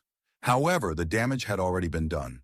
Several residential modules lay in ruins, forcing an emergency evacuation of the affected areas. In the hidden laboratory, Commander Voss, Admiral Krelvor, and the others stared in disbelief at the advanced genetic engineering equipment that filled the room. Screens displayed data on Project Chimera, revealing information about other test subjects besides Arthur and Meera. Admiral Krelvor's expression darkened as he studied the information. "This aligns with reports we've been receiving from across Draconis space," he said, his voice low. "Unexplained genetic mutations, interdimensional anomalies. It seems the effects of this project may be more widespread than we thought." As the implications of their discovery sank in, a new alert sounded from the command center. Long-range sensors had detected a group of approaching ships, their design unlike anything in known galactic databases. The vessels moved in ways that defied conventional physics, suggesting an origin beyond their own dimension. Commander Voss's voice was tight with tension as she addressed the group. "It seems we have more unexpected visitors. We need to prepare for all possibilities, both diplomatic and defensive." Arthur and Meera, their bodies still adjusting to their latest evolution, stepped forward. "Commander," Arthur said, his form shimmering slightly, "we might be able to communicate with them. Our connection to the interdimensional energies could give us an advantage." As Nexus 7 prepared to face this new, unknown threat, the station stood at a crossroads of galactic politics, interdimensional science, and potential conflict. The actions of Arthur, Meera, and the station's leadership in the coming moments would shape not only their own future, but potentially the fate of countless realities beyond their own. As the unknown vessels drew closer, Arthur and Meera exchanged a determined look. Their bodies began to emit a soft, pulsating glow as they reached out with their minds, connecting to the station's communication systems. "We're ready, Commander," Arthur said, his form shimmering slightly as he and Meera prepared to attempt contact with the approaching ships. Commander Voss nodded, her eyes fixed on the main view screen. "Proceed with caution. We don't know what we're dealing with here." Before Arthur and Meera could initiate contact, a brilliant beam of energy shot out from the lead ship, enveloping Nexus 7 in a shimmering field. For a moment, nothing seemed to happen. Then chaos erupted. "Gravity system's failing!" Chief Engineer Cooper shouted, his voice strained as he suddenly found himself floating upward from his station. Throughout the command center, Officers and crew members flailed helplessly in the air, desperately grasping for handholds. Equipment, tools, and personal items drifted aimlessly, creating a dangerous obstacle course. Commander Voss managed to grab onto a nearby console, her squeezing hard with the effort of holding on. "Status report," she called out, her voice steady despite the bedlam surrounding her. "The energy beam has nullified our artificial gravity," Cooper responded, tapping furiously at his floating console. "All decks affected. No other systems appear to be damaged, but we're having trouble maintaining control." Amidst the floating chaos, Arthur and Meera remained firmly planted on the floor, their evolved physiology unaffected by the gravity disruption. They shared a quick glance, silently acknowledging their unique position.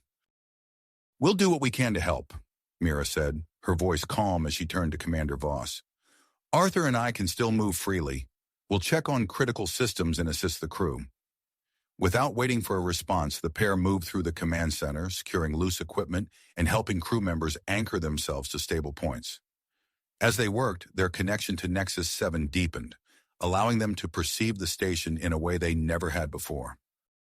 Arthur paused, his eyes widening as he placed a hand on a nearby wall. "Meera," he called out, his voice filled with wonder. "Can you feel it? The station, it's alive." Meera joined him, her scales shimmering as she made contact with the surface. Through their touch, they could sense the complex network of systems that made up Nexus 7, pulsing with energy like a living, breathing organism. More than that, they felt a presence, a nascent consciousness that permeated the entire structure. "It's trying to communicate with us," Meera whispered, her eyes meeting Arthur's. "We can use this connection to counteract the energy beam." As Arthur and Meera worked in concert with Nexus 7's consciousness, Admiral Krelvor took charge of the military response. His powerful voice boomed through the command center as he issued orders to his fleet. "Form a defensive perimeter around the station," he commanded, his reptilian features set in a grim expression. "Be prepared to engage on my order, but do not fire unless fired upon." The presence of the Draconis Admiral created a palpable tension among the station's inhabitants. Draconis crew members found themselves torn between their loyalty to Nexus 7 and their instinctive respect for the military leader of their species. In the residential areas, Jake Hawkins saw an opportunity in the chaos. Leading a group of fellow symbionts, he made his way through the weightless corridors towards restricted areas of the station. "This is our chance," he told his followers, his eyes gleaming with excitement. "If we can access the station's core systems, we might be able to replicate Arthur and Meera's abilities. Imagine what we could accomplish with that kind of power." As Jake and his group worked to bypass security protocols, Zinra and her purist faction mobilized in response. The Centaurian diplomat used her multiple arms to navigate through the zero-gravity environment with surprising grace.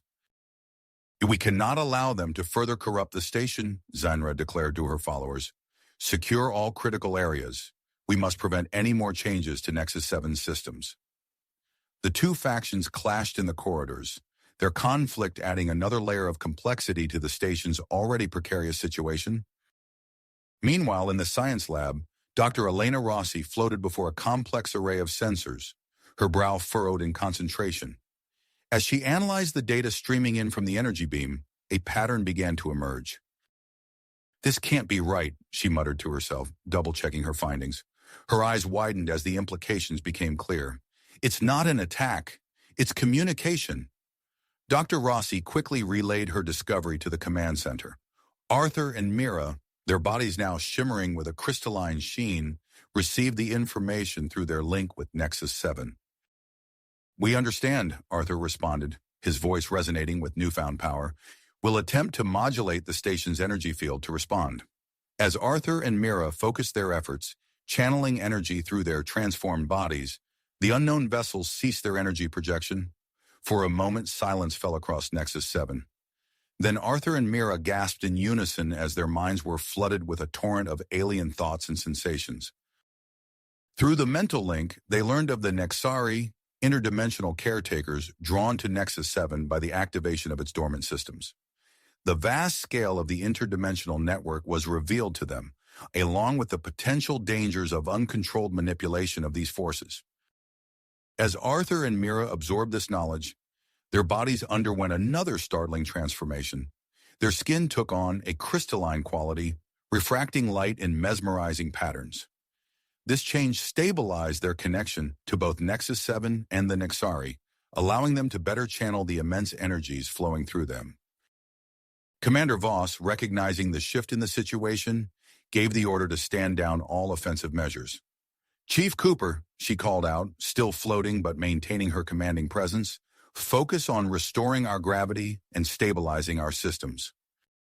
As Cooper and his team worked to recalibrate Nexus 7's core systems, a holographic projection materialized in the main atrium.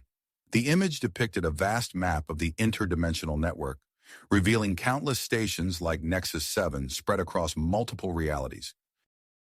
The inhabitants of Nexus 7 gathered around the projection, their faces a mix of awe and apprehension as they grappled with the implications of this revelation. Arthur and Meera stood at the center of it all, their crystalline forms glowing softly as they served as a bridge between worlds. As the gravity slowly returned to normal and the immediate crisis subsided, Arthur and Meera found themselves facing an impossible choice.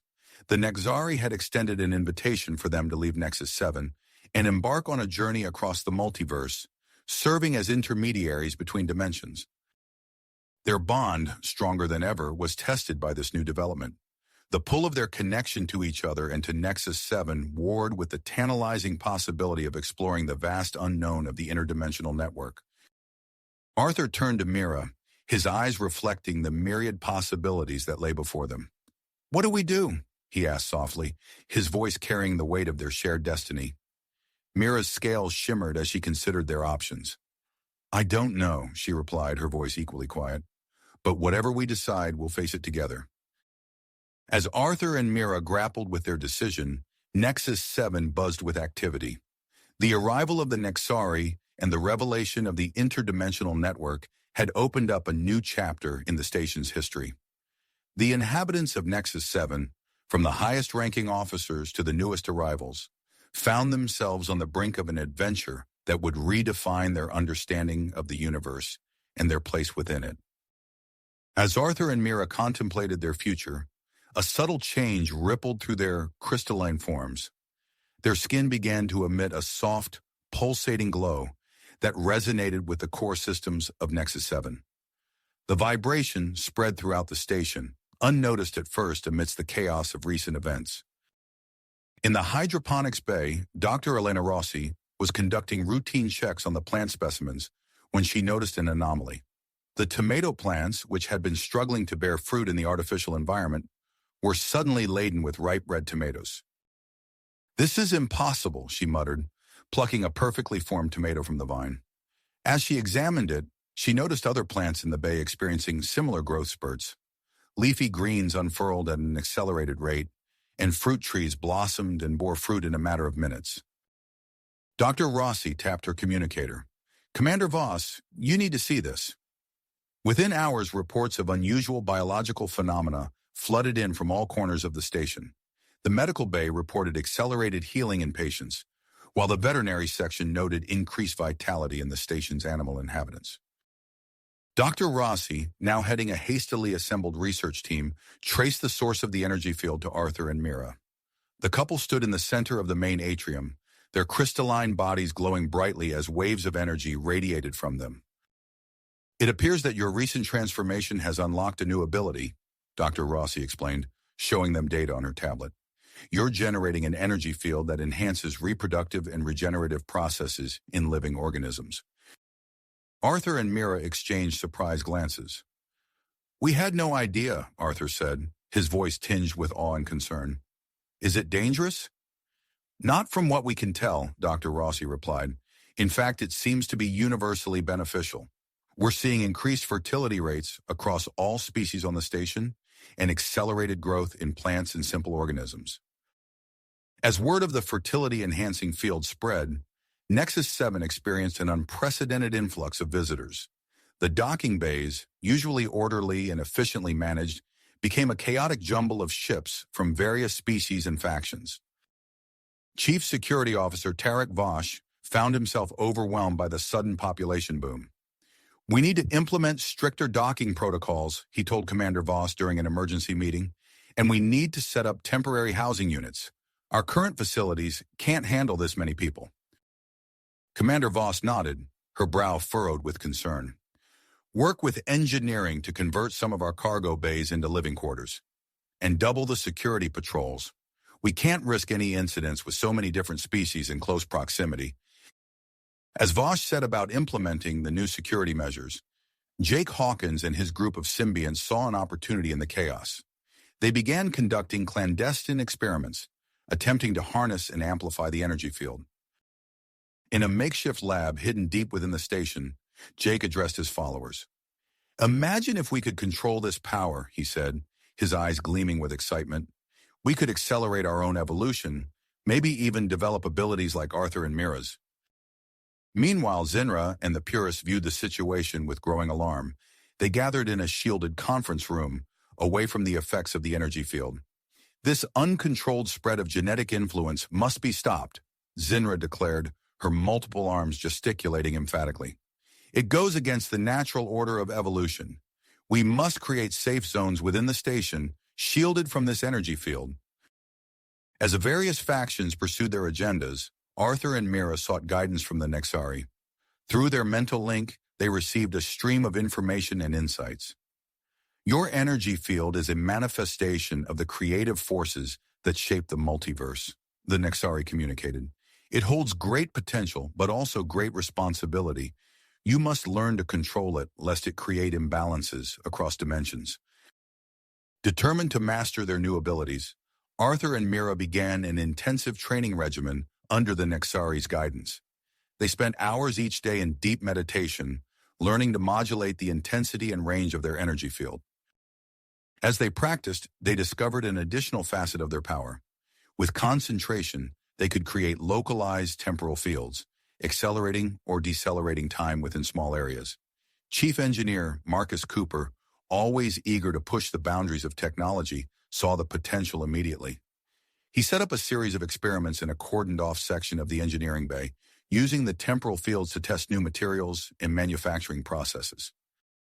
"This could revolutionize our production capabilities," Cooper explained to Commander Voss, showing her a component that had undergone a decade's worth of stress testing in just a few hours. "We could develop and refine new technologies at an unprecedented rate." The arrival of a Galactic Council delegation added another layer of complexity to the situation. Counselor Darius Vex, seeing an opportunity to elevate Nexus 7's status, engaged in intense negotiations with the Council representatives. Nexus 7 is uniquely positioned to become the galaxy's premier research hub for interdimensional studies, Vex argued passionately. "With the right support and oversight, we could unlock secrets that would benefit all sentient species." As the station buzzed with activity and negotiations, long-range sensors picked up an alarming reading. A massive fleet of unknown origin was approaching Nexus 7 at high speed. Commander Voss called an emergency meeting of the station's leadership.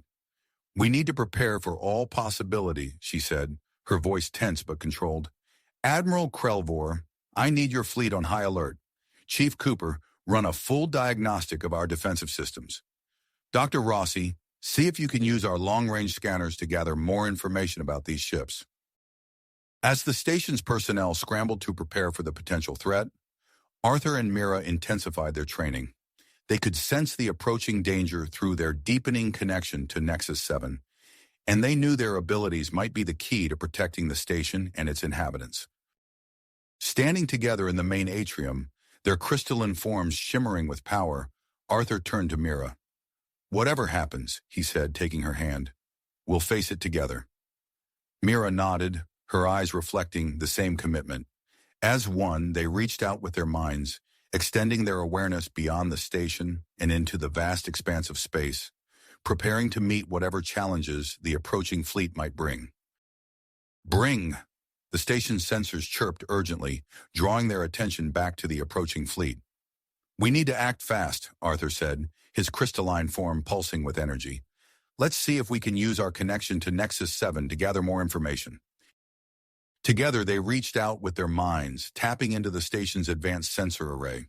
As they did so, their awareness expanded exponentially, flooding their consciousness with a torrent of data. Chief Engineer Marcus Cooper burst into the atrium, his face flushed with excitement. "Arthur, Meera, you won't believe what we've discovered. Your energy field, it's not just affecting living organisms. It's accelerating our technological development too." Arthur and Meera exchanged a glance, their crystalline bodies shimmering in sync. "Show us," Meera said, her voice resonating with newfound power. Cooper led them to a cordoned-off section of the engineering bay. Inside, a team of scientists and engineers worked feverishly around a pulsating temporal field. "We've managed to harness your ability to create localized time distortions," Cooper explained, gesturing to a component on a nearby workbench. "This piece of hull plating has undergone decades of stress testing in just a few hours. We're upgrading Nexus 7's defenses at an unprecedented rate." As Arthur and Meera absorbed this information, they felt a subtle shift in their connection to the station. Their awareness expanded further, allowing them to perceive the intricate web of systems that kept Nexus 7 functioning. "We can help," Arthur said, stepping forward. He placed his hand on a nearby console and Meera followed suit.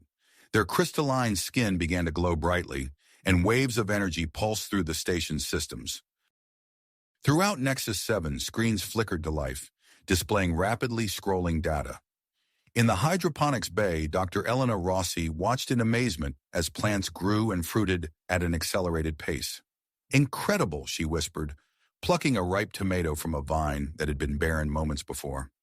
"This could solve our food shortage issues." As word of the fertility-enhancing field spread, Nexus 7's docking bays filled with ships from various species and factions. Chief Security Officer Tarek Vosh found himself overwhelmed by the sudden influx of visitors.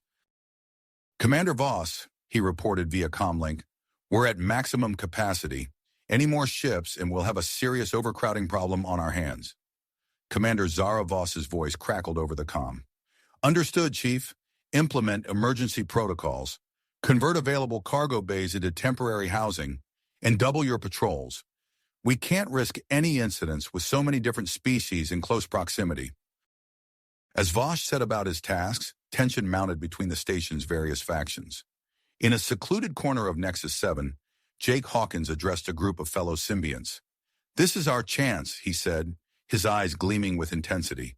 "With Arthur and Meera's power enhancing our own abilities, we could push the boundaries of human potential even further." Meanwhile, in a shielded conference room, Zinra and her purest followers gathered to discuss their concerns. "This unchecked spread of genetic influence must be contained," Zinra declared, her multiple arms gesticulating emphatically. "We must establish safe zones within the station, shielded from these unpredictable energy fields." As factions mobilized and tensions rose, Arthur and Meera found themselves at the center of a storm they had inadvertently created. Seeking guidance, they reached out to the Nexari through their mental link. A flood of information poured into their minds. Images of vast interdimensional networks flashed before their eyes, along with the potential dangers of uncontrolled manipulation of these forces. "We need to learn to control this power," Meera said, turning to Arthur, "before it creates imbalances we can't correct." Under the Nexari's guidance, they began an intensive training regimen. Hours melted into days as they learned to modulate the intensity and range of their energy field. As they practiced, they discovered an additional facet of their abilities: the power to create localized temporal fields, accelerating or decelerating time within small areas. Their training was interrupted by a priority alert from Commander Voss. "Arthur, Meera, report to the command center immediately. Long-range sensors have picked up an approaching fleet of unknown origin." As they made their way to the command center, alarms blared throughout the station. Commander Voss's voice echoed over the intercom, implementing station-wide emergency protocols. "All non-essential personnel evacuate to the station's core immediately. Security teams, report to your designated areas. This is not a drill." Arthur and Meera entered the command center to find it buzzing with activity. Admiral Krelvor stood beside Commander Voss, his scaled face set in a grim expression. "We've mobilized the Draconis fleet," Krelvor reported. They're taking up defensive positions around Nexus 7 as we speak. Commander Voss turned to Arthur and Meera. We need your abilities now more than ever. Can you use your connection to the station to gather more information about this approaching fleet?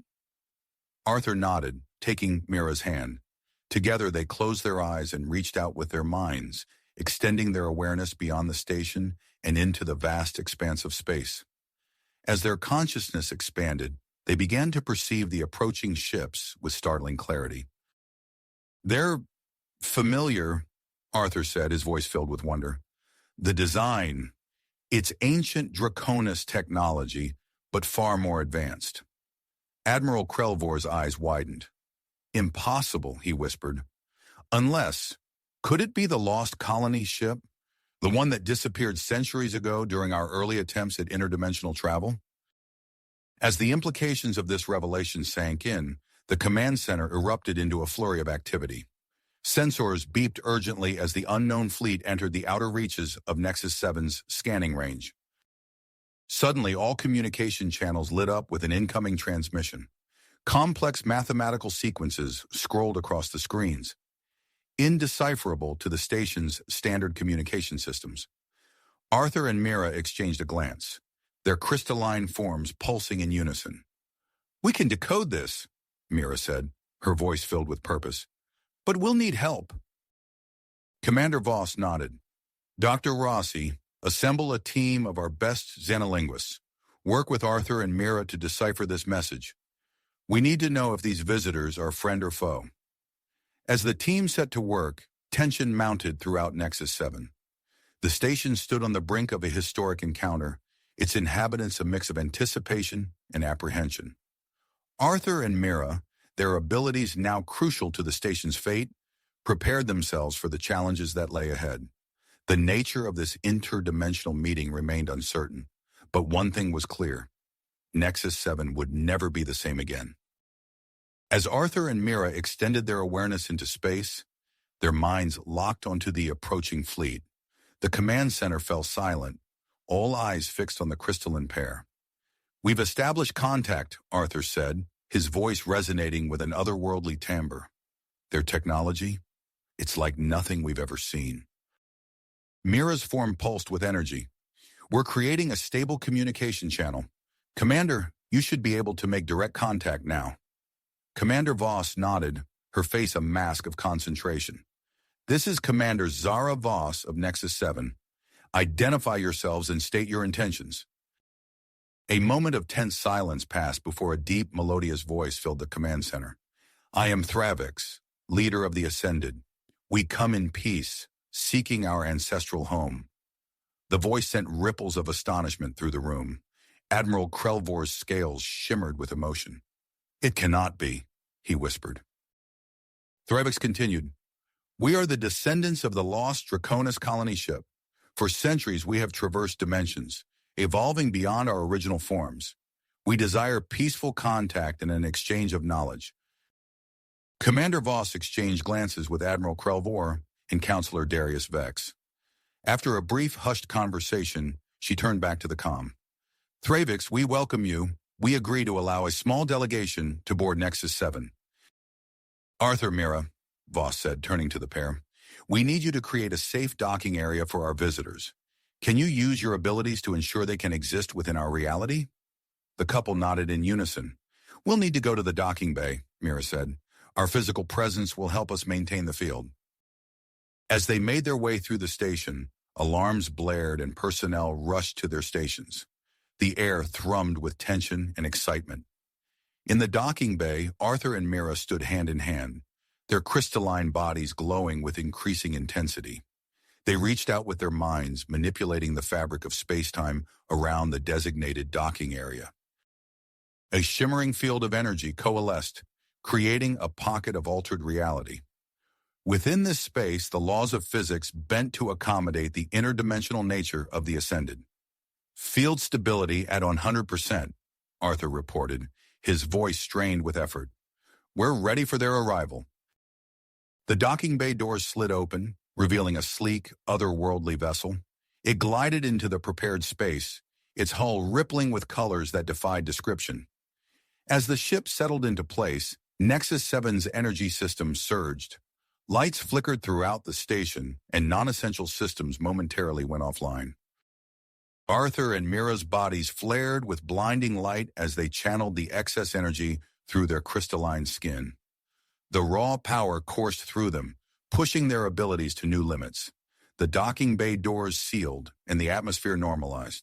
A hush fell over the assembled welcoming committee as the ship's airlock cycled open.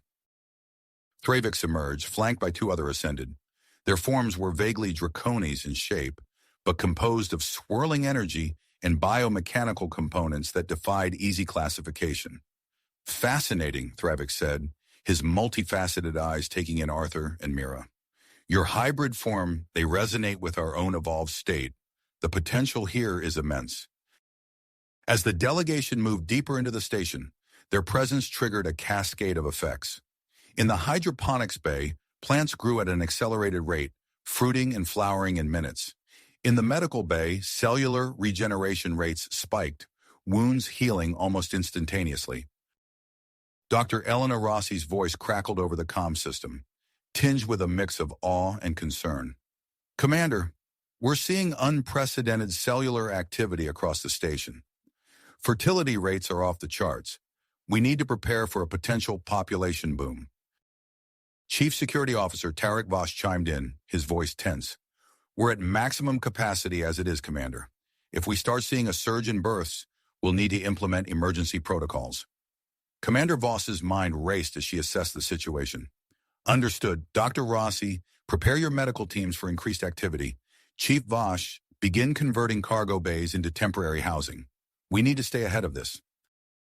As the ascended delegation reached the main conference room, Jake Hawkins and a group of symbionts approached, their eyes shining with scarcely controlled excitement. Thravix, Jake called out, we are the symbionts. We seek to push the boundaries of human potential. Your arrival, it's an opportunity we never dreamed possible. Before Thravix could respond, Zinra and her purest followers rounded the corner, their faces etched with concern. Commander Voss, Zinra said, her multiple arms gesticulating emphatically, we must establish safe zones within the station. The impact of these visitors on our ecosystem is unknown and potentially dangerous. Tension crackled in the air as the various factions faced off. Commander Voss stepped between them, her voice firm. We will address all concerns in due time. For now, let us focus on diplomatic relations with our guests. As they entered the conference room, Arthur and Meera took up positions near the walls, their bodies still glowing softly as they worked to maintain stability throughout the station. Thravix turned to face the assembled leadership of Nexus 7. We have traversed realities unimaginable to find our way here.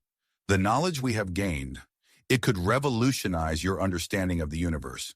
But first we must ask, what do you know of the ones who came before? The architects of the interdimensional gateways? The question hung in the air, pregnant with possibility and fraught with implications that threatened to reshape the very fabric of their reality. As the leaders of Nexus 7 exchanged uncertain glances, Arthur and Meera felt a new surge of energy pulse through the station, a harbinger of the challenges and opportunities that lay ahead. Ahead, the room fell silent, each person processing the weight of Thravix's question. Before anyone could respond, Meera suddenly doubled over, her crystalline form pulsing erratically. Arthur rushed to her side, concern etched across his face. Meera, what's wrong? He asked, supporting her as she swayed unsteadily. Dr. Elena Rossi pushed through the crowd, her medical scanner already in hand. She ran it over Meera's trembling form, her eyes widening at the readings. Commander, she said urgently, we need to get Meera to the medical bay immediately. Her Draconis biology is undergoing some kind of accelerated reproductive cycle. Commander Voss nodded sharply. Do it. Arthur, go with them. We'll continue this discussion later, Thravix. As Arthur and Dr. Rossi hurried Meera out of the room, the station systems began to fluctuate. Lights flickered and the environmental controls went haywire, alternating between hot and cold. In the medical bay, Meera writhed on the examination table, her crystalline skin glowing with an intense, pulsating light. Arthur stood nearby, his own form resonating in response to Meera's distress. Her pheromone levels are off the charts, Dr. Rossi reported, frantically adjusting various medical devices. It's affecting her entire physiology.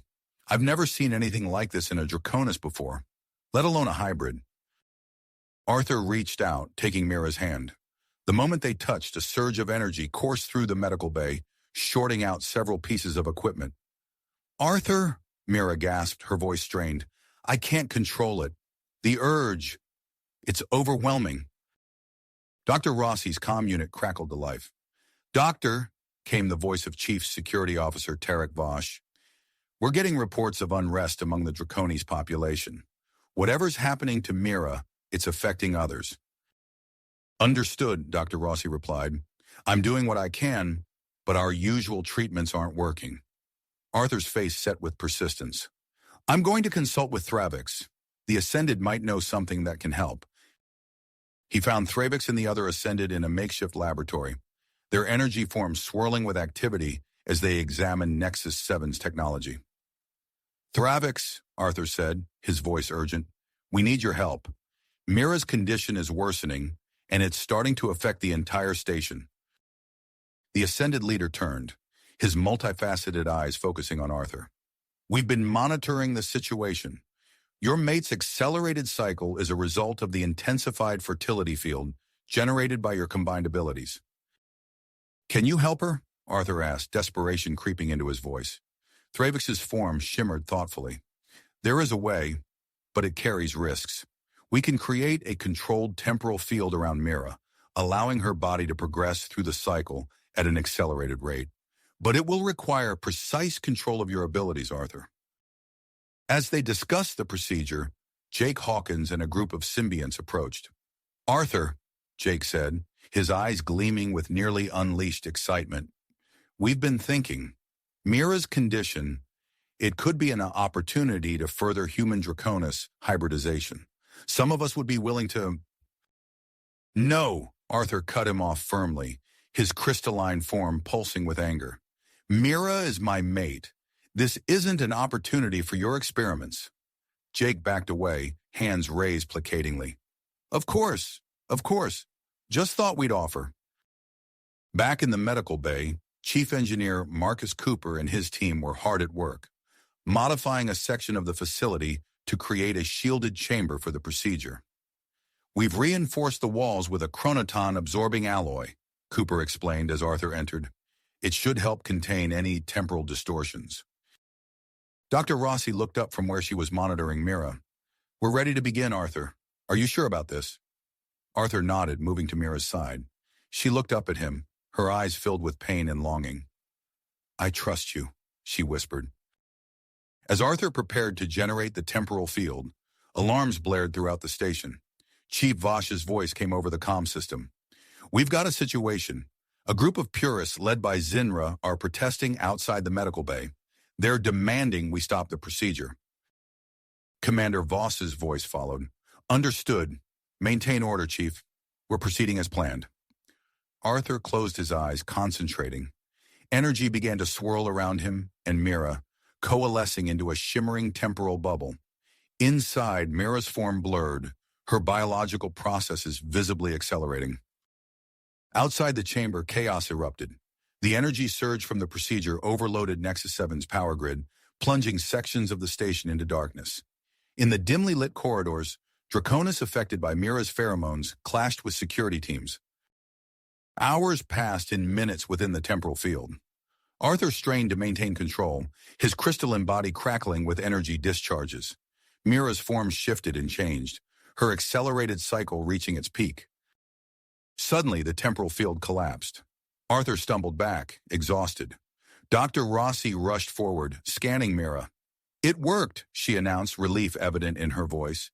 Her cycle has completed. Vital signs are returning to normal. As the crisis subsided, a new threat emerged.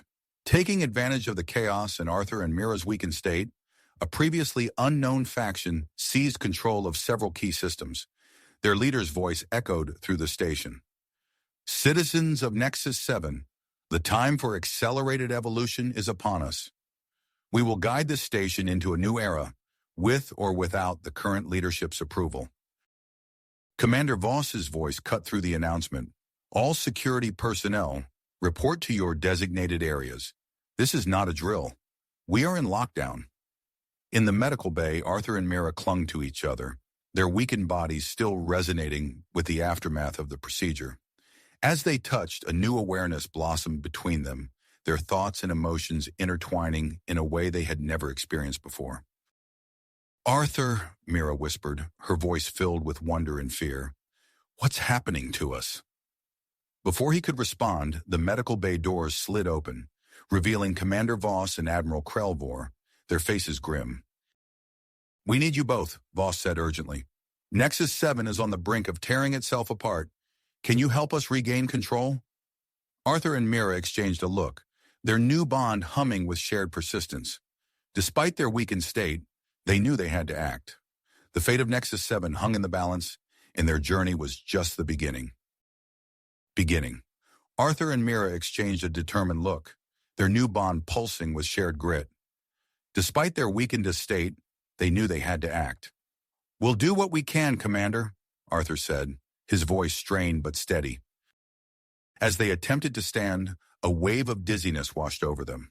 Dr. Rossi rushed forward, steadying them both. Easy now, she cautioned. Your bodies are still adjusting to the intense temporal manipulation. Commander Voss nodded, her face etched with concern. We'll move you to a secure medical bay. Admiral Krelvor's personal guard will ensure your safety while you recover. As they were escorted through the corridors, the chaos on Nexus 7 was evident. Alarms blared, and the station's lighting flickered erratically.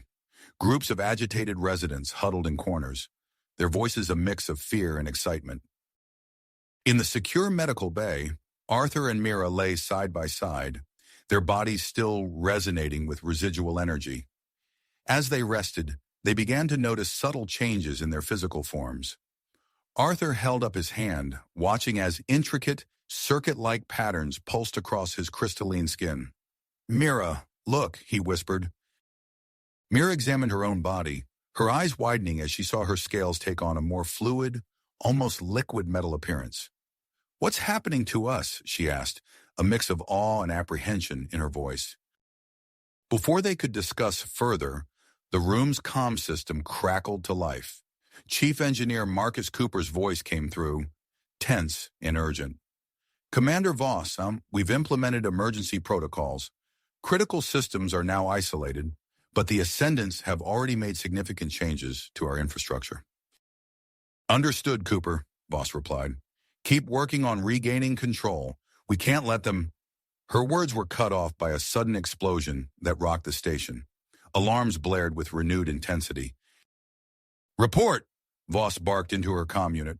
Chief Security Officer Tarek Voss's voice came through, punctuated by the sound of running footsteps.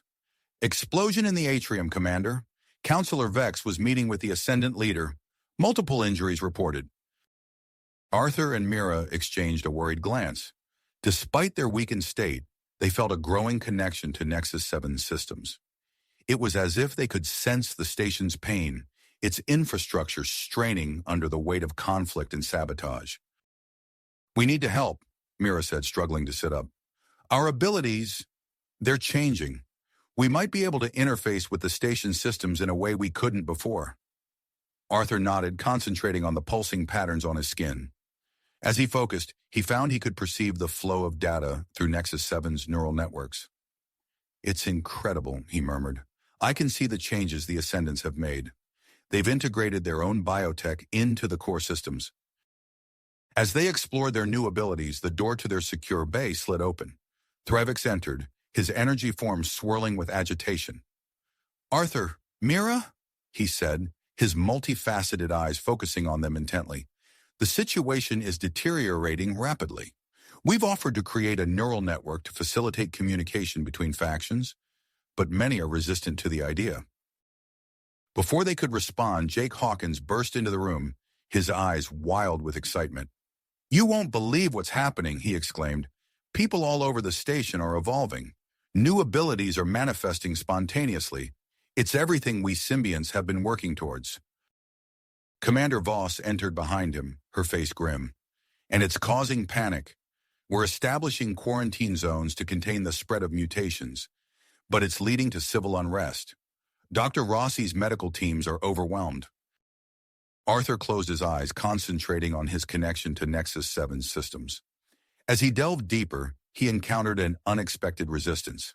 The station's AI, influenced by the Ascendant modifications, pushed back against his probing. "Commander," he said, opening his eyes, "the station's AI, I think it's developing consciousness. It's actively resisting attempts to alter its new programming." Meera gasped suddenly, her liquid metal scales rippling. "Arthur, I found something.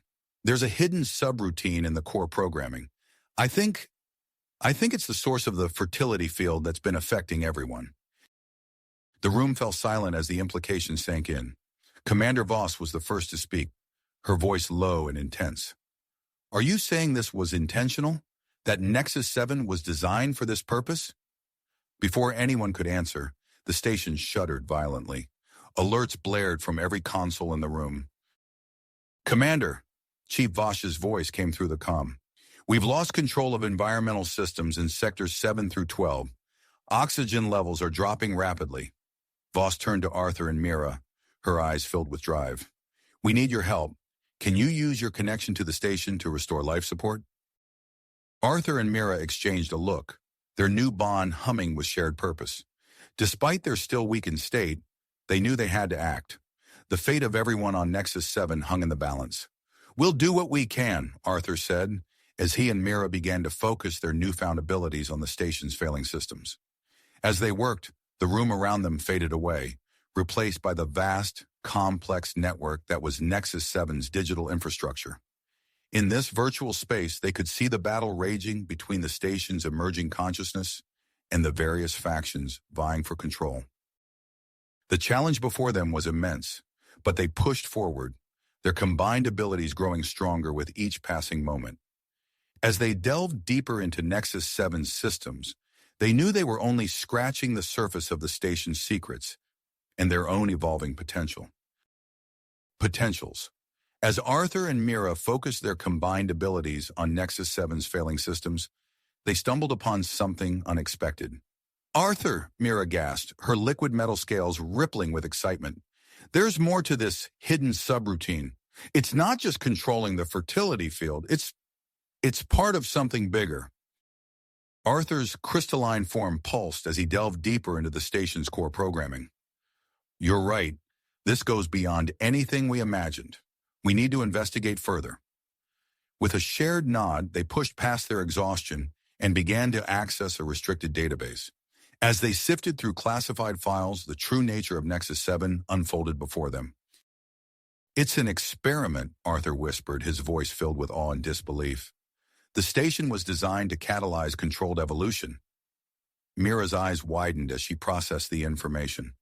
The fertility field, the diverse species brought together, even the recent mutations. It's all part of the plan. They exchanged a look, knowing they had to share this information with the station's leadership. Despite their weakened state, they made their way through Nexus 7's chaotic corridors. The station seemed to pulse around them, sections of walls and floors shifting and changing. As they passed a quarantine zone, they saw a group of symbionts attempting to breach the containment field. Before they could intervene, a swarm of maintenance drones, now repurposed as security, engaged the group. Arthur and Meera rushed forward, their new abilities allowing them to interface directly with the drone swarm. They struggled to override the drone's programming, the effort causing visible strain on their evolving bodies. "We can't hold it much longer," Meera grunted, her scales losing cohesion. Cracks appeared on Arthur's crystalline skin as he pushed his limits. Just as they felt they might lose control, Dr. Elena Rossi appeared with her medical team. "Hold still," she ordered, administering an experimental treatment. A surge of energy coursed through Arthur and Meera, stabilizing their forms but causing them to emit a bright, pulsating field. The energy field interacted with the nearby quarantine zone, temporarily neutralizing its containment properties. A young Centaurian named Lyra stumbled out, her body glowing with newfound power. "What's happening to me?" Lyra cried out, her fear causing a localized gravity fluctuation. Objects and people around her began to float toward the ceiling. Chief Security Officer Tarek Vosh arrived with his team, weapons drawn. "Stand down!" he shouted, struggling to maintain his footing in the fluctuating gravity field. From the opposite direction, Dr. Alara Nova approached with a group of ascendants. "Come with us," she called to Lyra. "We can help you understand your new abilities." Arthur and Meera, recovering from Dr. Rossi's treatment, realized they needed to act quickly to prevent further escalation. They combined their abilities, creating a localized temporal field around the area, affected by Lyra's gravity manipulation. Inside the slowed time bubble, Arthur approached Lyra. "Focus on your breathing," he said calmly. "Visualize the gravity returning to normal." As Lyra regained control, Meera addressed the gathered groups. "We've discovered something crucial about Nexus 7. We need to speak with Commander Voss immediately." With the immediate crisis averted, they made their way to the command center. They found Commander Zara Voss engaged in a heated discussion with Admiral Krelvor and Counselor Darius Vex. "Commander," Arthur interrupted, his circuit-like patterns glowing faintly, "we have critical information about the station's true purpose." As they shared their findings, the room fell silent. Commander Voss's face paled as she processed the implications.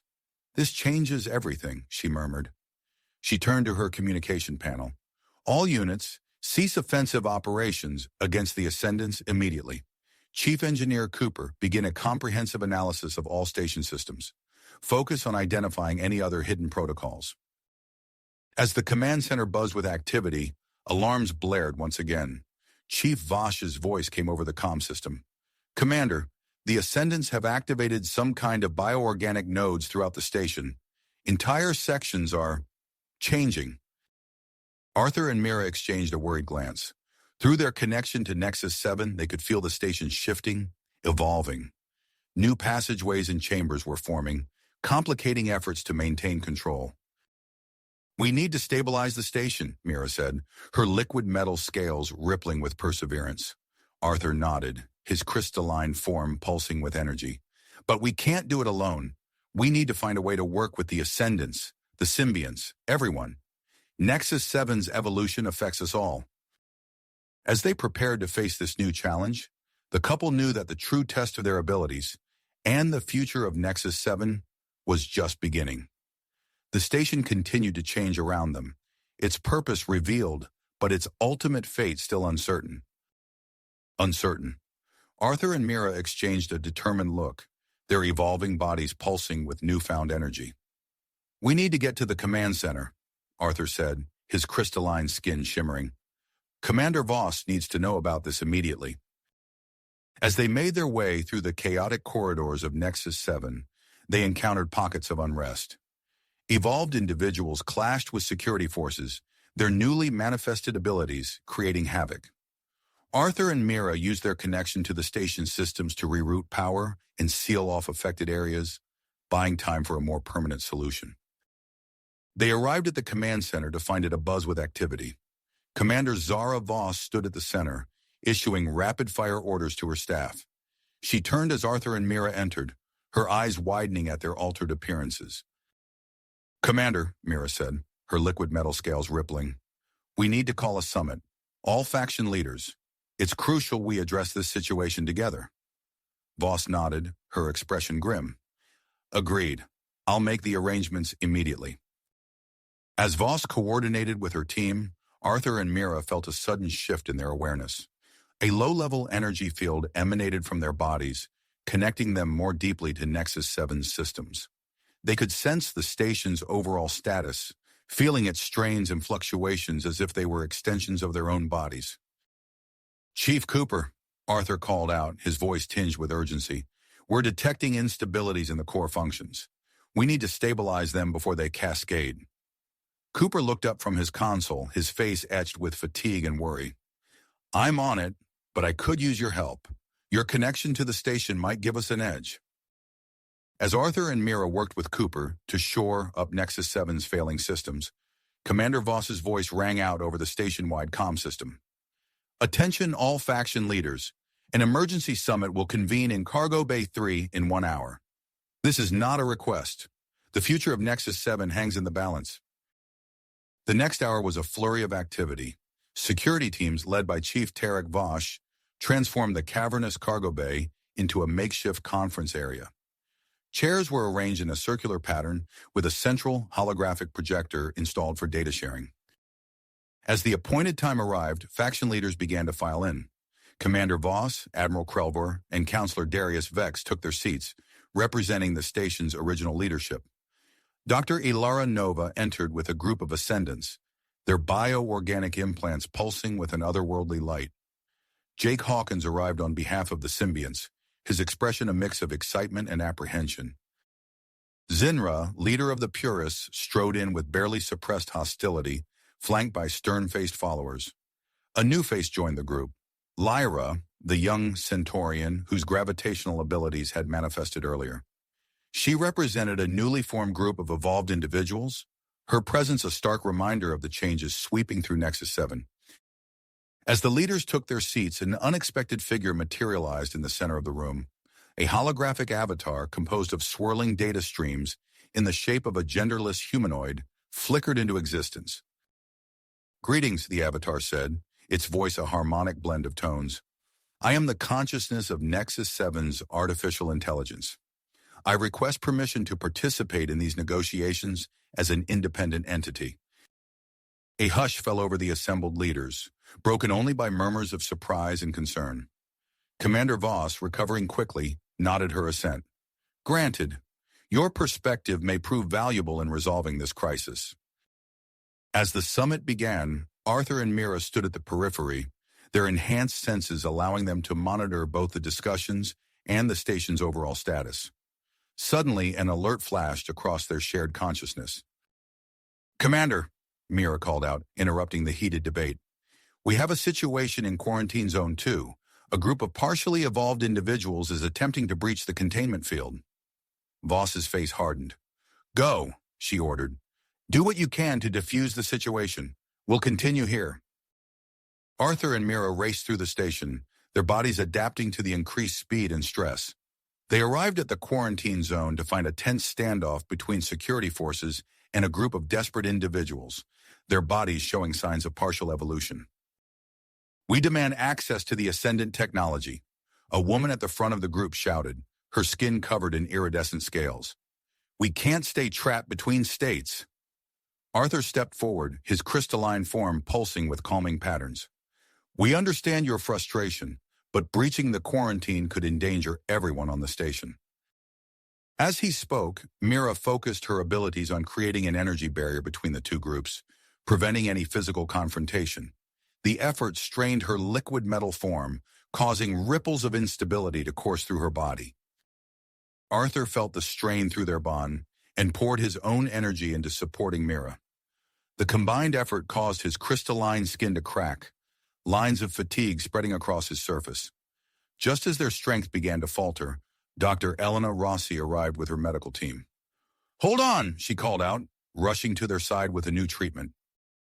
As Rossi administered the stabilizing compound, Arthur and Meera felt their consciousness slipping away.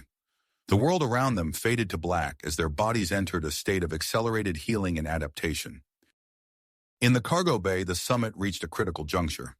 The station's AI avatar proposed a radical solution, a controlled release of the evolutionary catalyst throughout Nexus 7. This would allow all inhabitants to undergo guided evolution, the AI explained. It could bring unity through shared experience. The proposal sparked intense debate among the faction leaders.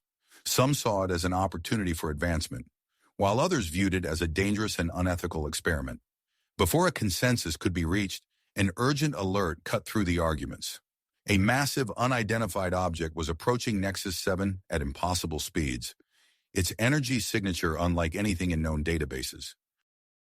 Commander Voss sprang into action. "Summit suspended. All hands to battle stations. Admiral Krelvor, coordinate our defense efforts with the Galactic Council fleet." As Nexus 7 prepared for a potential confrontation, Arthur and Meera regained consciousness. Their bodies had undergone further changes. Arthur's crystalline structure now resembled a living, semi-transparent exoskeleton, while Meera's scales had transformed into a shimmering, adaptive outer layer. They made their way to the command center, their enhanced abilities allowing them to interface directly with Nexus 7's defensive systems. As they worked to prepare the station for the approaching threat, they discovered their bond had deepened, allowing them to share thoughts and sensations with incredible clarity.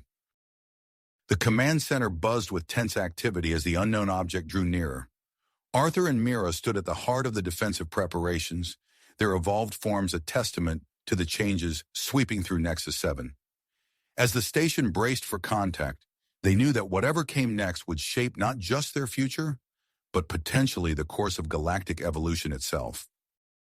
As Nexus 7 braced for contact with the approaching object, Arthur and Meera's evolved forms pulsed with energy. Their new abilities allowed them to interface directly with the station's systems, providing an unprecedented level of control over its defenses. The massive object decelerated as it neared the station, revealing itself to be an enormous, organic-looking vessel. Its surface rippled and shifted like a living, breathing entity. As it came to a halt near Nexus 7, numerous tendrils extended from its body, latching onto the station's outer hull with a sickening squelch. Alarms blared throughout the command center as the unknown vessel began emitting a strange energy field. Consoles flickered and sparked as the field interfered with Nexus 7's systems, causing widespread malfunctions and power fluctuations. Arthur gritted his teeth, his semi-transparent exoskeleton glowing with effort, as he worked to counteract the disruptive effects. Meera, I need your help stabilizing the power grid in sectors 3 through 7. Meera's shimmering, adaptive outer layer rippled as she focused her attention on the task. On it! Rerouting auxiliary power now. Commander Zaravos's voice cut through the chaos. Initiate immediate evacuation of all outer sectors. We can't risk a potential breach. Chief Security Officer Tarek Vosh nodded grimly. Understood, Commander. I'll lead the evac teams personally. He turned to his security personnel. Move out. Priority is getting civilians to the inner sector safely. As Vosh and his teams rushed to assist with the evacuation, Dr. Alara Nova and a group of ascendants seized the opportunity to access restricted areas of the station. They began interfacing their bioorganic technology with Nexus 7 systems, attempting to gain control over key functions.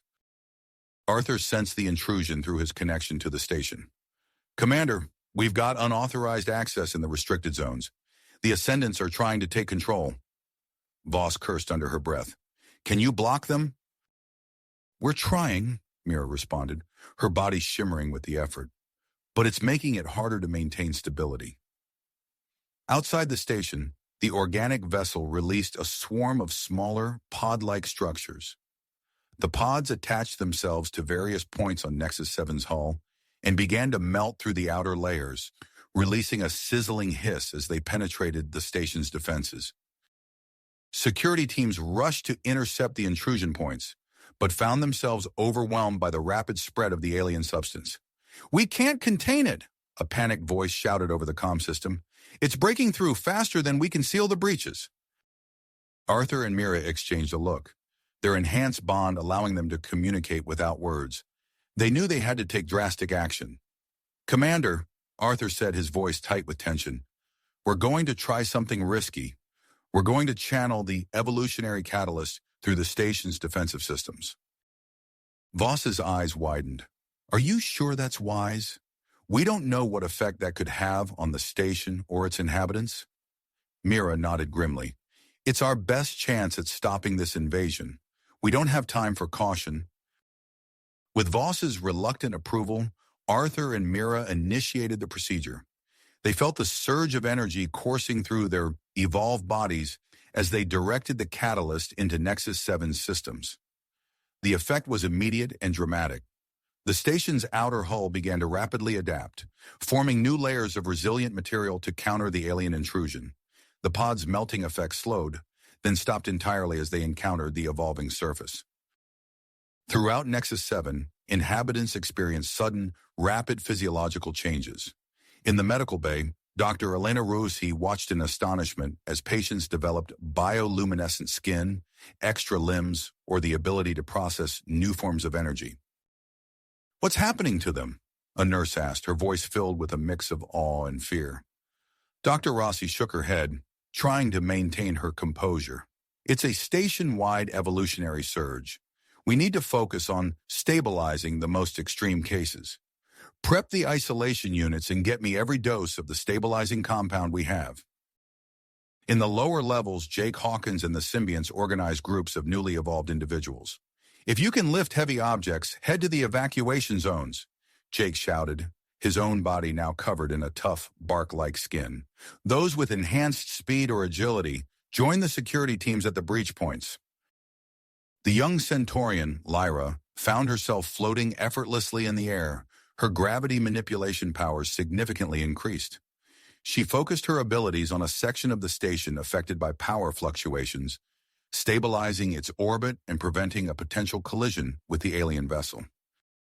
Chief Engineer Marcus Cooper stared at her in amazement. "How are you doing that?" Lyra's eyes glowed with an otherworldly light. "I'm not entirely sure, but I can feel the gravitational fields like never before. I can help keep us stable while you work on the power systems." As chaos spread through the station, the organic vessel suddenly ceased its aggressive actions. A new energy pattern emanated from its core, interfacing with Nexus 7's communication systems. Arthur and Meera, still connected to the station's systems, found themselves acting as translators for an alien consciousness attempting to establish contact. The sensation was overwhelming, like having an entire civilization's thoughts poured directly into their minds. "We are the Primordials," the alien entity communicated through them, its voice a harmony of countless minds speaking as one. "Your evolutionary experiments threaten the balance of life in the galaxy. We demand access to your core systems to assess and neutralize this catalyst." Commander Voss stepped forward, her face set in a determined expression. "I am Commander Zara Voss of Nexus 7. We did not intend to threaten galactic balance. Our research was aimed at advancing our understanding of life itself." The Primordial's response reverberated through Arthur and Meera's evolved forms. "Intent is irrelevant. The power you wield is too great for your limited understanding. Submit to our examination, or we will be forced to take more drastic measures." Voss looked around the command center, taking in the chaos and transformation that had swept through her station. She knew that her next decision would shape the future of Nexus 7 and potentially the entire galaxy. "We need to discuss this as a united front," she announced. "Call all faction leaders to the emergency meeting room immediately. Arthur, Meera, can you maintain the translation link with the Primordials?" Arthur nodded, his crystalline form pulsing with the strain of maintaining the connection. "We'll do our best, Commander, but we don't know how long we can sustain this level of integration with the station systems." As the faction leaders were summoned, Nexus 7 hung in the balance. The station and its inhabitants had undergone dramatic changes. The threat of the Primordials loomed large, and the various factions faced a crucial moment of decision. Arthur and Meera, their bonds stronger than ever but their bodies continuing to evolve in unpredictable ways, prepared to play a crucial role in the negotiations that would determine the fate of their home and potentially the course of galactic evolution. Evolution. The tension in the command center was palpable as the faction leaders gathered, their faces etched with a mixture of fear and tenacity. As they entered the emergency meeting room, Arthur and Meera felt a sudden surge of energy coursing through their bodies. A soft, pulsating glow emanated from their skin, growing brighter as they moved closer to each other. "What's happening to us now?" Meera whispered, her voice tinged with a mix of awe and apprehension. Arthur reached out, his fingers intertwining with hers. The moment they touched, the glow intensified, enveloping them in a shimmering cocoon of light. "I'm not sure, but it feels powerful." Commander Voss's eyes widened as she observed the phenomenon. "Fascinating. It seems your evolution is still ongoing." She turned to address the assembled leaders. "We need to make a decision, and quickly. The Primordials are demanding access to our core systems." Admiral Krelvor, his scales gleaming under the harsh lights, spoke up. "We cannot simply surrender our technology to an unknown entity, regardless of their claims of authority." Dr. Ilara Nova nodded in agreement. "The evolutionary catalyst is too valuable to relinquish. It could be the key to our species' survival in the face of galactic threats. As the debate raged on, Arthur and Meera noticed something peculiar. The energy field surrounding them seemed to neutralize the fluctuations caused by the Primordial's technology. Consoles that had been flickering moments ago stabilized in their presence. "Commander?" Arthur called out, interrupting the heated discussion. "I think we might have a solution." Voss turned her attention to the glowing couple. "Go on." Meera explained their observation, her words coming out in a rush. "Our new condition seems to counteract the Primordial's disruptive effects. We might be able to use this to our advantage." A plan began to form in Voss's mind. She paced the room, her boots echoing on the metal floor. What if we use Arthur and Meera as a conduit for communication? They could act as a bridge between us and the Primordials, while simultaneously protecting our systems. The faction leaders exchanged glances, weighing the risks and potential benefits of this unconventional approach. Jake Hawkins, his bark-like skin creaking as he shifted, voiced his support. "It's risky, but it might be our best shot at resolving this peacefully." After a tense discussion, the leaders reached a consensus. Voss turned to Arthur and Meera, her expression grave. "Are you willing to do this? We don't know what effect it might have on you." The couple shared a look, their enhanced bond allowing them to communicate without words. They nodded in unison. "We'll do it," Arthur said firmly. Within minutes, a flurry of activity erupted as preparations began. Chief Engineer Marcus Cooper and his team rapidly outfitted a chamber near the station's core with an array of monitoring equipment and energy stabilizers. The air hummed with the sound of machinery and urgent voices. Dr. Elena Rossi arrived with a medical team in tow, her face a mask of professional calm despite the extraordinary circumstances. "We'll be monitoring your vital signs throughout the process," she explained to Arthur and Meera. "If we detect any signs of distress, we'll terminate the connection immediately." As Arthur and Meera were being briefed, alarms blared throughout the station. Chief Security Officer Tarek Vosh's voice crackled over the intercom. "Multiple breaches detected. The Primordials have launched a new wave of probes. They're infiltrating our life support systems." Chaos erupted in the corridors as environmental controls went haywire. In the hydroponics bay, temperatures soared, causing plants to wilt and release clouds of spores. The zero-gravity recreation area experienced a sudden increase in pressure, forcing inhabitants to flee as their bodies struggled to adapt.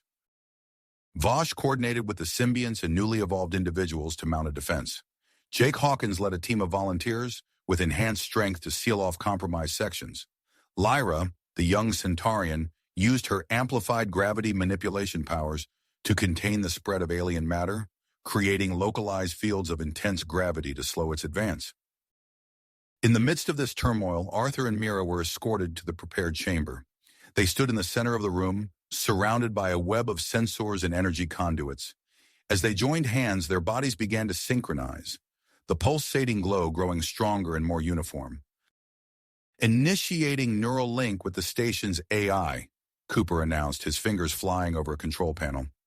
Arthur and Meera felt a jolt as their consciousness expanded, merging with Nexus 7's vast network. Through this connection, they reached out to the Primordials. The response was immediate and overwhelming. A torrent of information flooded their minds, threatening to overwhelm their senses. Images of ancient star systems, the birth and death of countless civilizations, and the intricate web of life spanning the galaxy flashed before their eyes. As Arthur and Meera struggled to process this influx of knowledge, their physical forms began to blur.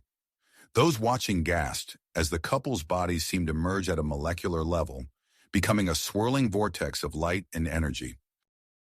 Dr. Rossi's team sprang into action, monitoring the rapidly changing readings on their instruments. "Heart rates are escalating," one nurse called out. "Brain activity off the charts." Through the haze of alien memories and sensations, Arthur and Meera managed to glean crucial information. They learned of the Primordial's role as ancient guardians of life in the galaxy, seeding and nurturing countless worlds over millions of years. With great effort, they relayed this information to Commander Voss and the assembled leaders. "They see our catalyst as a threat," Meera's voice echoed. distorted and overlapping with Arthur's. A potential disruption to the balance they've maintained for eons. As this revelation sank in, the Primordials intensified their probe of Nexus 7 systems.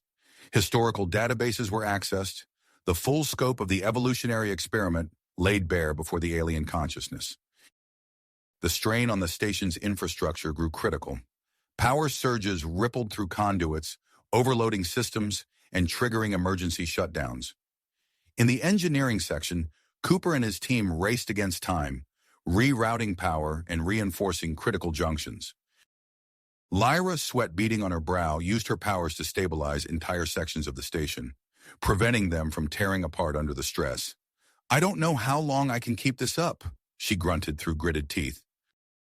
In the medical bay, Dr. Rossi faced a new crisis as several inhabitants entered a state of rapid, uncontrolled evolution.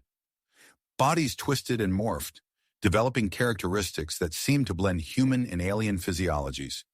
Screams of pain and confusion filled the air as the medical staff struggled to stabilize these unfortunate individuals.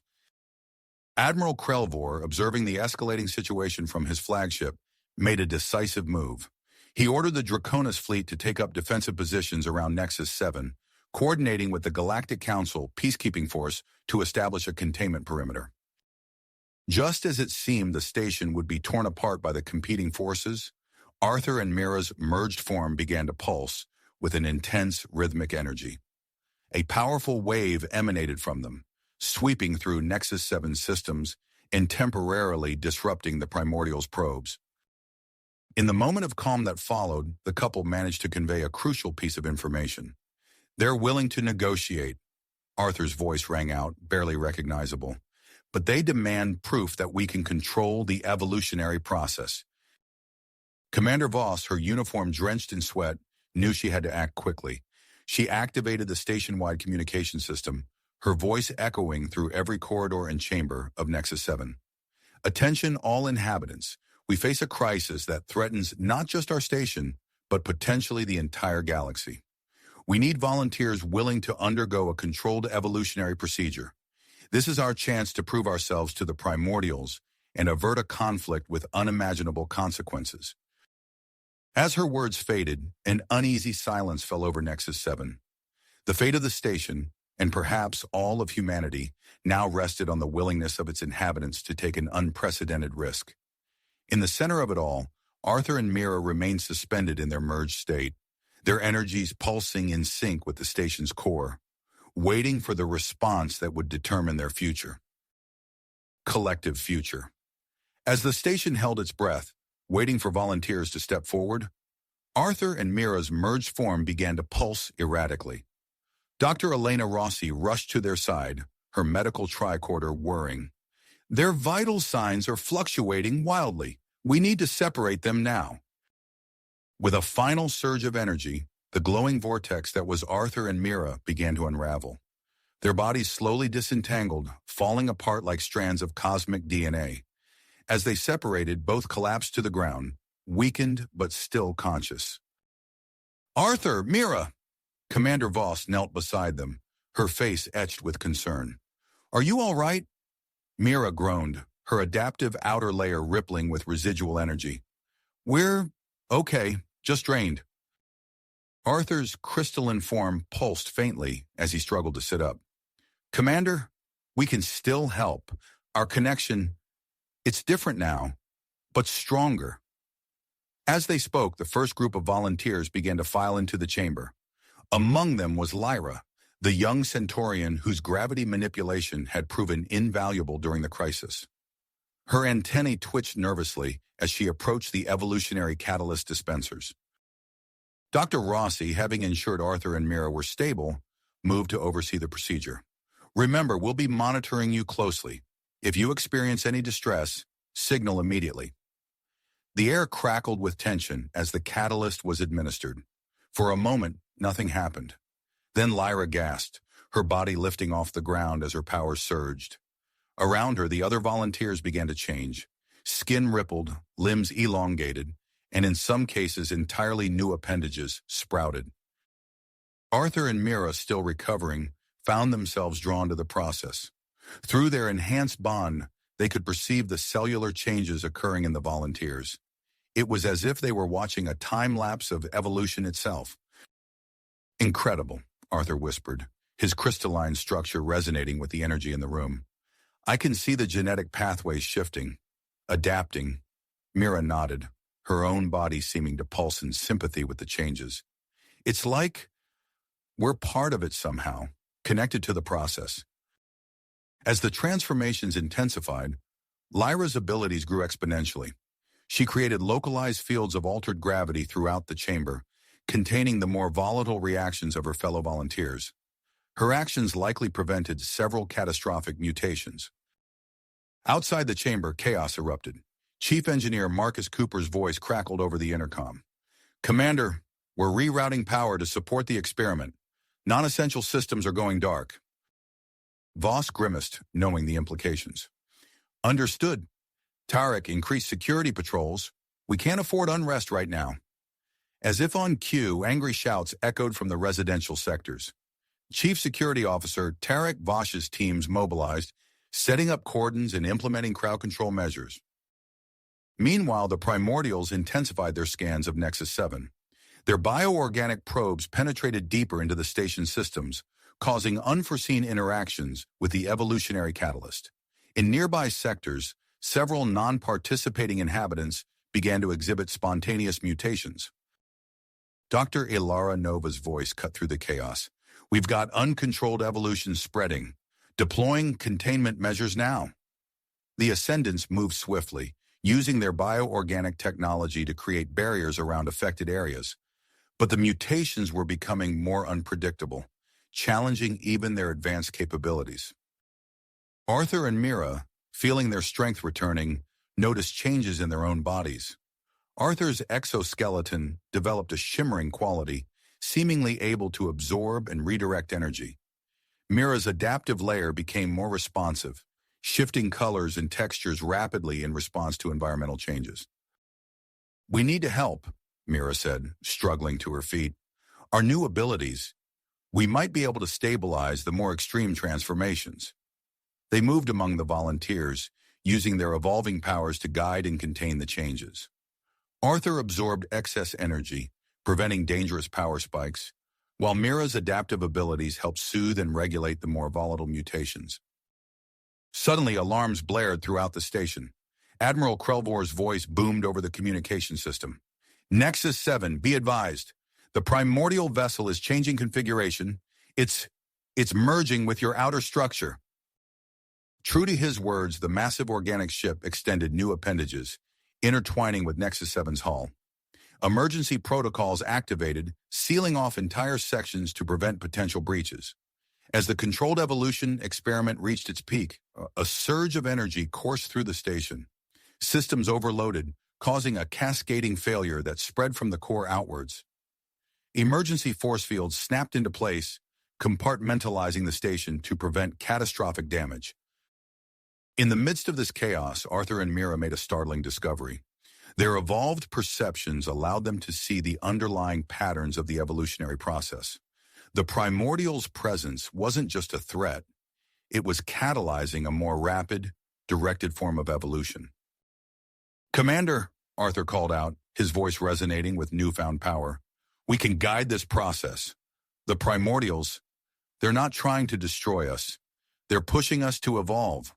Meera nodded, her body shimmering with adaptive energy. We can use Nexus 7 systems to channel the excess power, direct it to enhance specific traits in the volunteers. Without waiting for approval, they linked hands, their combined abilities interfacing with the station's core. Energy flowed through them, carefully directed to stabilize mutations and enhance beneficial changes. As Arthur and Meera worked, the chaos began to subside. The more extreme mutations stabilized, and the volunteers' new forms settled into more coherent patterns. Lyra, her gravity manipulation now finely tuned, assisted in balancing the energies throughout the chamber. Outside, the Primordial's vessel detached from Nexus 7, reconfiguring into a spherical shape. It emitted a pulsating energy field that enveloped the station, dampening the uncontrolled effects while amplifying the guided changes initiated by Arthur and Meera. As systems slowly came back online, Commander Voss surveyed the transformed landscape of her station. The controlled evolution experiment, while chaotic, had yielded results beyond their wildest expectations. Arthur and Meera stood at the center of it all, their bond and abilities now more crucial than ever to Nexus 7's future. "Status report," Voss called out, her voice steady despite the extraordinary events. Dr. Rossi stepped forward, her medical tricorder displaying a stream of data. "The volunteers are stable, Commander. Their new abilities are, well, they're beyond anything we've seen before." Lyra floated nearby, her control over gravity now allowing her to manipulate the very fabric of space around her. "It's incredible," she said, her voice filled with awe. "I can feel the gravitational fields of distant stars." As the immediate crisis subsided, new challenges loomed. The Primordial's actions suggested a shift from confrontation to cooperation, but the full implications remained unclear. Commander Voss knew that the next few hours would be crucial in determining the future of Nexus 7 and its place in the galaxy. "Arthur, Meera," she addressed the transformed couple, "I need you to prepare for negotiations with the Primordials. Your understanding of this process is our best chance at navigating what comes next." As the station hummed with new life and possibility, the true test was just beginning. The power of controlled evolution was now within their grasp, but whether it would lead to transcendence or destruction remained to be seen. As the station hummed with new life and possibility, Arthur and Meera found themselves at the epicenter of a transformation beyond imagination. Their physical changes accelerated, Arthur's crystalline exoskeleton developing a shimmering quality that seemed to absorb and redirect energy, while Meera's adaptive outer layer became increasingly responsive, shifting colors and textures in rapid response to the slightest environmental fluctuations. The couple stood hand in hand, their enhanced bond allowing them to work in perfect synchronization. They moved among the volunteers, guiding the evolutionary process with unprecedented precision. As they touched each transformed individual, they could perceive the intricate dance of genes and cellular structures, nudging them towards stability and optimal function. Suddenly, the Primordial's vessel, now a pulsating energy sphere enveloping Nexus 7, began to emit a series of complex patterns. The station's systems reacted instantly, initiating a gradual integration of organic and technological components throughout the infrastructure. Commander Voss watched in awe as the walls around her began to ripple and shift, taking on properties of living tissue while maintaining their structural integrity. "Cooper," she called out to her chief engineer, "are you seeing this?" Marcus Cooper's voice crackled over the intercom, a mix of excitement and concern evident in his tone. "Affirmative, Commander. The organic integration is spreading throughout the station. It's like nothing I've ever seen before." Recognizing the potential benefits and risks of this integration, Voss made a swift decision. "Dr. Rossi, I need you to establish a new research team immediately. You'll lead it, with Arthur and Meera as your primary consultants. Set up monitoring stations throughout Nexus 7. We need to understand and manage these changes." As the integration process continued, the effects on the station's life support systems became increasingly evident. The air grew fresher, more invigorating with each breath. Waste recycling units hummed with newfound efficiency, and the power grid pulsed with optimized energy distribution. Lyra, the young Centaurian whose gravity manipulation abilities had proven invaluable, found herself thrust into a pivotal role.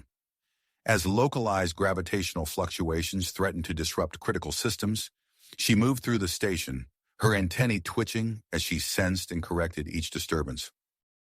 Chief Engineer Cooper, recognizing Lyra's unique value, approached her as she stabilized a particularly volatile section. "Your skills are exactly what we need right now. How would you like to join my engineering team?" Lyra's eyes widened, a mix of surprise and perseverance crossing her face. I'd be honored, sir." Meanwhile, the Ascendants, led by Dr. Ilara Nova, worked tirelessly to adapt their bioorganic technology to the evolving station systems. They established interface nodes throughout Nexus 7, creating a harmonious network of organic and technological components. In the medical bay, Dr. Rossi marveled at the sudden advancements in treatment capabilities. She watched as a patient with a severe plasma burn was enveloped in a cocoon of bioorganic energy, his wounds healing at an unprecedented rate. Outside the station, Admiral Krelvor's Draconis fleet began a series of careful approach maneuvers. As each ship docked with Nexus 7, subtle changes rippled across their hulls, the metal taking on an almost organic sheen. The symbionts, led by Jake Hawkins, saw an opportunity to further their goals of human technology integration. They gathered in a newly established evolution chamber, where Arthur and Meera stood ready to oversee the process. Jake stepped forward, his cybernetic implants gleaming. "We're ready," he said, his voice steady despite the enormity of the moment. As the procedure began, the symbiont's neural interfaces flared to life, establishing direct connections with Nexus 7's evolving systems. Jake gasped as a flood of information coursed through his mind, the station's vast network opening up to him in ways he had never imagined possible. The success of these transformations spread quickly, and soon Nexus 7's docking bays were overwhelmed with incoming ships. Refugees and curiosity seekers from across the galaxy arrived in droves, forcing Chief Security Officer Tarek Vosh to implement strict entry protocols. "Establish a quarantine zone in Docking Bay 12, Vosh ordered his team. "Every new arrival gets screened before they set foot in the main station." As the influx of new arrivals continued, Dr. Rossi and her medical team found themselves facing unexpected challenges. Species previously unknown to Nexus 7's database entered the station, their unique physiologies interacting with the evolving environment in unpredictable ways. In the midst of this controlled chaos, Arthur and Meera worked tirelessly, their abilities pushed to the limit as they managed the station's ongoing transformation. But the constant demands began to take their toll. Arthur's crystalline structure developed microfractures, while Meera's adaptive layer became sluggish and less responsive. Dr. Rossi, noticing their deteriorating condition, approached the couple with a radical proposal. "I believe I have a solution," she said, her voice filled with a mix of excitement and concern. "A specially designed stasis chamber that would allow your bodies to undergo a controlled, accelerated evolution. It could stabilize your physiology and enhance your abilities to manage Nexus 7's transformation." Arthur and Meera exchanged a look, their enhanced bond allowing them to communicate without words. After a moment, they nodded in unison. As preparations for the procedure began, the Primordial's vessel initiated a new phase of interaction. Tendrils of energy extended from the sphere, penetrating deep into Nexus 7's core. A flood of data began to pour into the station's systems, containing knowledge accumulated over millions of years of galactic observation. Commander Voss, recognizing the potential value of this information, quickly assembled a team of the station's most brilliant minds to decode and analyze the data. Representatives from all factions gathered in a newly established secure processing center, marking a new era of cooperation among Nexus 7's diverse population. As Arthur and Meera prepared to enter the stasis chamber, their enhanced perception revealed something extraordinary. The data transmission from the Primordials was not just a one-way transfer of information, but the beginning of a complex communication protocol. "Commander," Arthur called out, his voice resonating with newfound power, "we believe this could lead to direct contact with the Primordial's consciousness." Before Voss could respond, the stasis chamber activated, enveloping Arthur and Meera in a shimmering energy field. As the couple's synchronized heartbeats began to pulse in rhythm with Nexus 7's systems, the station stood on the brink of a new phase in its evolution. The mystery of the Primordial's intentions remained to be unraveled, and the true test of humanity's place in the cosmos was about to begin. The mystery of the Primordial's intentions remained to be unraveled, and the true test of humanity's place in the cosmos was about to unfold. As the stasis chamber hummed to life, Arthur and Meera felt a sudden rush of energy coursing through their bodies. The shimmering field enveloped them, its iridescent glow pulsating in rhythm with their synchronized heartbeats. Dr. Elena Rossi's eyes darted between the couple and the array of holographic displays surrounding the chamber, her fingers flying over the control panel as she fine-tuned the procedure. Cellular restructuring initiated, she announced, her voice taut with concentration. Vital stable, but we're seeing unprecedented levels of neural activity. Hours ticked by as Arthur and Meera's bodies underwent their extraordinary metamorphosis. Arthur's crystalline exoskeleton, once a rigid lattice, now flowed like liquid metal, forming intricate patterns that shifted with each breath. Meera's adaptive outer layer rippled and shimmered, taking on the properties of the energy field itself. In the data processing center, Commander Zara Voss leaned over a holographic display, her eyes wide as she took in the wealth of information flooding their systems. "This is incredible," she breathed, gesturing to a star map that unfolded before her. "The Primordials have given us the keys to the galaxy." Chief Engineer Marcus Cooper's voice crackled over the intercom. "Commander, you need to see this. The station's propulsion systems are evolving. I've never seen anything like it." Voss rushed to engineering, where she found Cooper and Lyra standing before a pulsating orb of energy. "We've managed to create a stable micro-wormhole," Lyra explained, her antennae twitching with excitement. "With this technology, we could potentially jump across vast distances of space in seconds." As Nexus 7 continued its transformation, the influx of refugees and visitors swelled. Chief Security Officer Tarek Vosh's voice boomed through the crowded docking bays. "Attention all new arrivals. Please proceed to the designated quarantine zones for processing. Failure to comply will result in immediate removal from the station." In the heart of the station, Dr. Alara Nova and her team of ascendants worked feverishly to integrate their bioorganic technology with Nexus 7's evolving systems. "The neural interface nodes are online," she reported, her fingers dancing across a living console. "We're ready to begin the first trial." A volunteer stepped forward, his eyes bright with anticipation. As the neural node activated, his body tensed, then relaxed. A smile spread across his face. "I can feel it," he whispered. "The station? It's alive."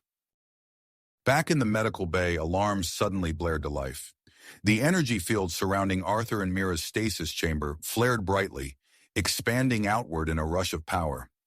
Dr. Rossi and her team scrambled to contain the surge, their hands flying over controls as they fought to stabilize the process.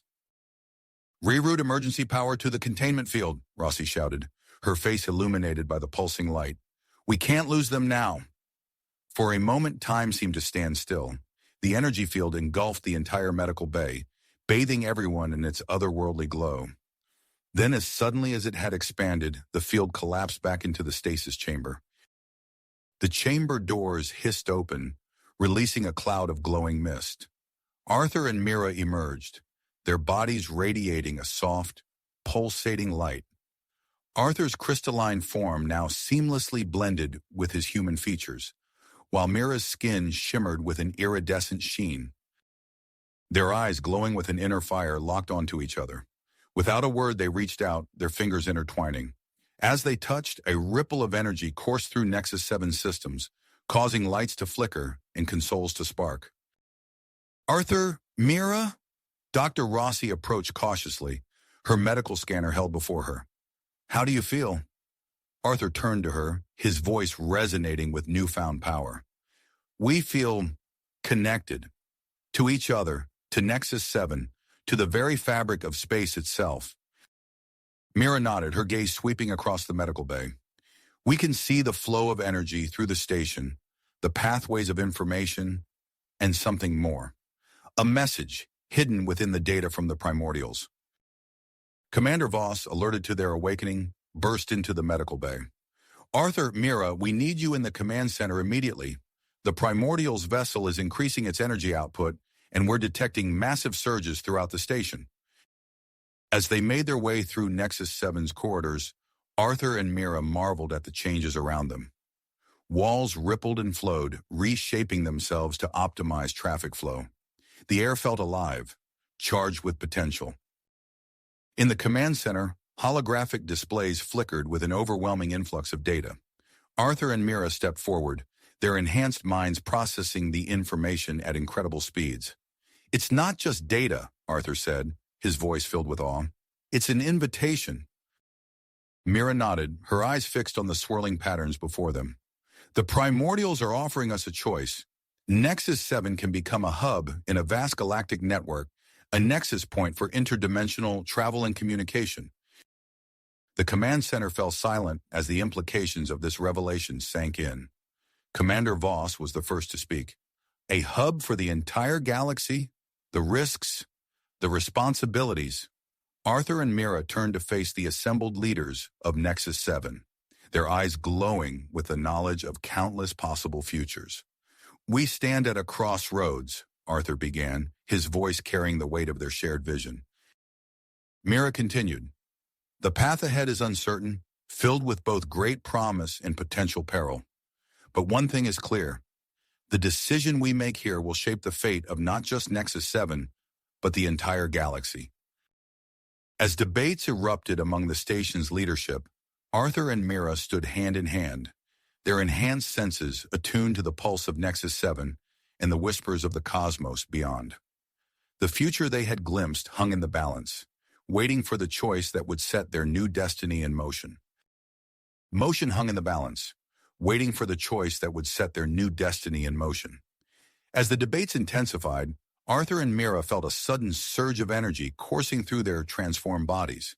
Their enhanced connection to Nexus 7's systems allowed them to sense the growing instability caused by the conflicting opinions and emotions swirling throughout the station. "We need to act," Meera said, her voice resonating with newfound authority. "The station can't sustain this level of discord for long." Arthur nodded, his crystalline form shimmering as he turned to address the assembled leaders. "We have a proposal," he announced, his words cutting through the chaos of raised voices. Commander Voss raised an eyebrow. "We're listening." Arthur and Meera stepped forward, their bodies pulsing with energy. "We can initiate a station-wide neural link," Meera explained. "It will allow everyone on Nexus 7 to share in this decision-making process." "Is that even possible?" Dr. Rossi asked, her eyes wide with a mixture of curiosity and concern. "With our enhanced abilities, yes," Arthur replied. "We can act as conduits, stabilizing the station's evolving systems and guiding its inhabitants through this transition." Without waiting for further discussion, Arthur and Meera joined hands. A wave of energy radiated from them, spreading throughout Nexus 7. In every section of the station, from the bustling docking bays to the quietest research labs, people suddenly felt a gentle presence in their minds. "Don't be alarmed," Meera's voice echoed in the thoughts of every inhabitant. "We're establishing a temporary link to help us navigate this crucial decision." Through this unprecedented connection, Arthur and Meera began facilitating a series of mental simulations. They guided the station's population through vivid scenarios, exploring the potential outcomes of becoming a galactic nexus point. In one simulation, participants experienced the rush of new knowledge as civilizations from across the universe shared their technologies and cultures. In another, they felt the weight of responsibility as Nexus 7 became a critical hub for interstellar diplomacy and trade. As the simulations unfolded, Arthur and Meera's empathic abilities helped foster understanding between different factions. The fears of the security-minded were acknowledged and addressed. The excitement of the scientists and explorers was tempered with practical considerations. Hours passed as debates raged within this shared mental space. Ideas and emotions flowed freely, unhindered by physical limitations or language barriers. Slowly but surely, a consensus began to emerge. Finally, as the station's chronometers ticked over to mark a new day, a collective decision was reached. The neural link hummed with a sense of unified purpose. Commander Voss, her mind clear with newfound persistence, spoke for all of Nexus 7. "We accept the Primordial's offer. We will become a nexus point for the galaxy." With the decision made, Arthur and Meera moved swiftly. They made their way to the heart of Nexus 7, where the station's core pulsed with terrifying energy. As they approached, panels slid open, revealing interfaces that seemed to have formed in anticipation of their arrival. "Are you ready?" Arthur asked, turning to Meera. She nodded, her iridescent skin shimmering with grit. "Together." They placed their hands on the interface, and immediately a surge of power flowed through them. The core of Nexus 7 lit up like a newborn star, tendrils of energy spiraling outward through every system and structure. Around them, the station began to change. Walls shifted and flowed, forming new corridors and chambers. Outside, the very shape of Nexus 7 started to transform. The once familiar silhouette of the station stretched and expanded, organic curves blending seamlessly with technological precision. In the docking bays, astonished workers watched as new structures bloomed before their eyes, creating vast, cathedral-like spaces capable of housing ships of all sizes. Research labs reconfigured themselves, sprouting equipment for experiments that had been merely theoretical hours before. As the transformation continued, Arthur and Meera felt their own bodies adapting further. Their consciousness expanded, becoming one with the station itself. They could perceive every corner of Nexus 7 simultaneously, from the smallest maintenance duct to the grandest new atrium. When the metamorphosis finally subsided, Nexus 7 had become something entirely new. A vast organic technological megastructure hung in space, its gleaming surfaces dotted with pulsing lights and swirling patterns of energy. Arthur and Meera opened their eyes, their bodies now permanently linked to the station's systems. With a thought, they could project themselves to any location within Nexus 7, their forms shimmering into existence wherever they were needed. As the inhabitants of the station emerged from their quarters, awestruck by the transformation, Arthur and Meera appeared in the central atrium. The space was filled with a soft, ambient light that seemed to emanate from the very walls. "Welcome," they said in unison, their voices carrying to every corner of the new Nexus, to the dawn of a new era. Around them, holographic displays flickered to life, showing incoming transmissions from across the galaxy. New species drawn by the station's sudden transformation were already requesting permission to dock. Commander Voss stepped forward, her uniform adjusting itself to match the new aesthetic of the station. "I think," she said with a wry smile, "we're going to need a bigger welcome committee." As the first wave of new arrivals began to pour in, Arthur and Meera shared a private smile. Their journey had transformed not just themselves, but an entire society, and this, they knew, was only the beginning. You have reached the end of the story. If you enjoyed this story and want to support us, please leave a like and subscribe to our channel, and for every comment that says 88, I will heart every single one of them. Thank you for your time.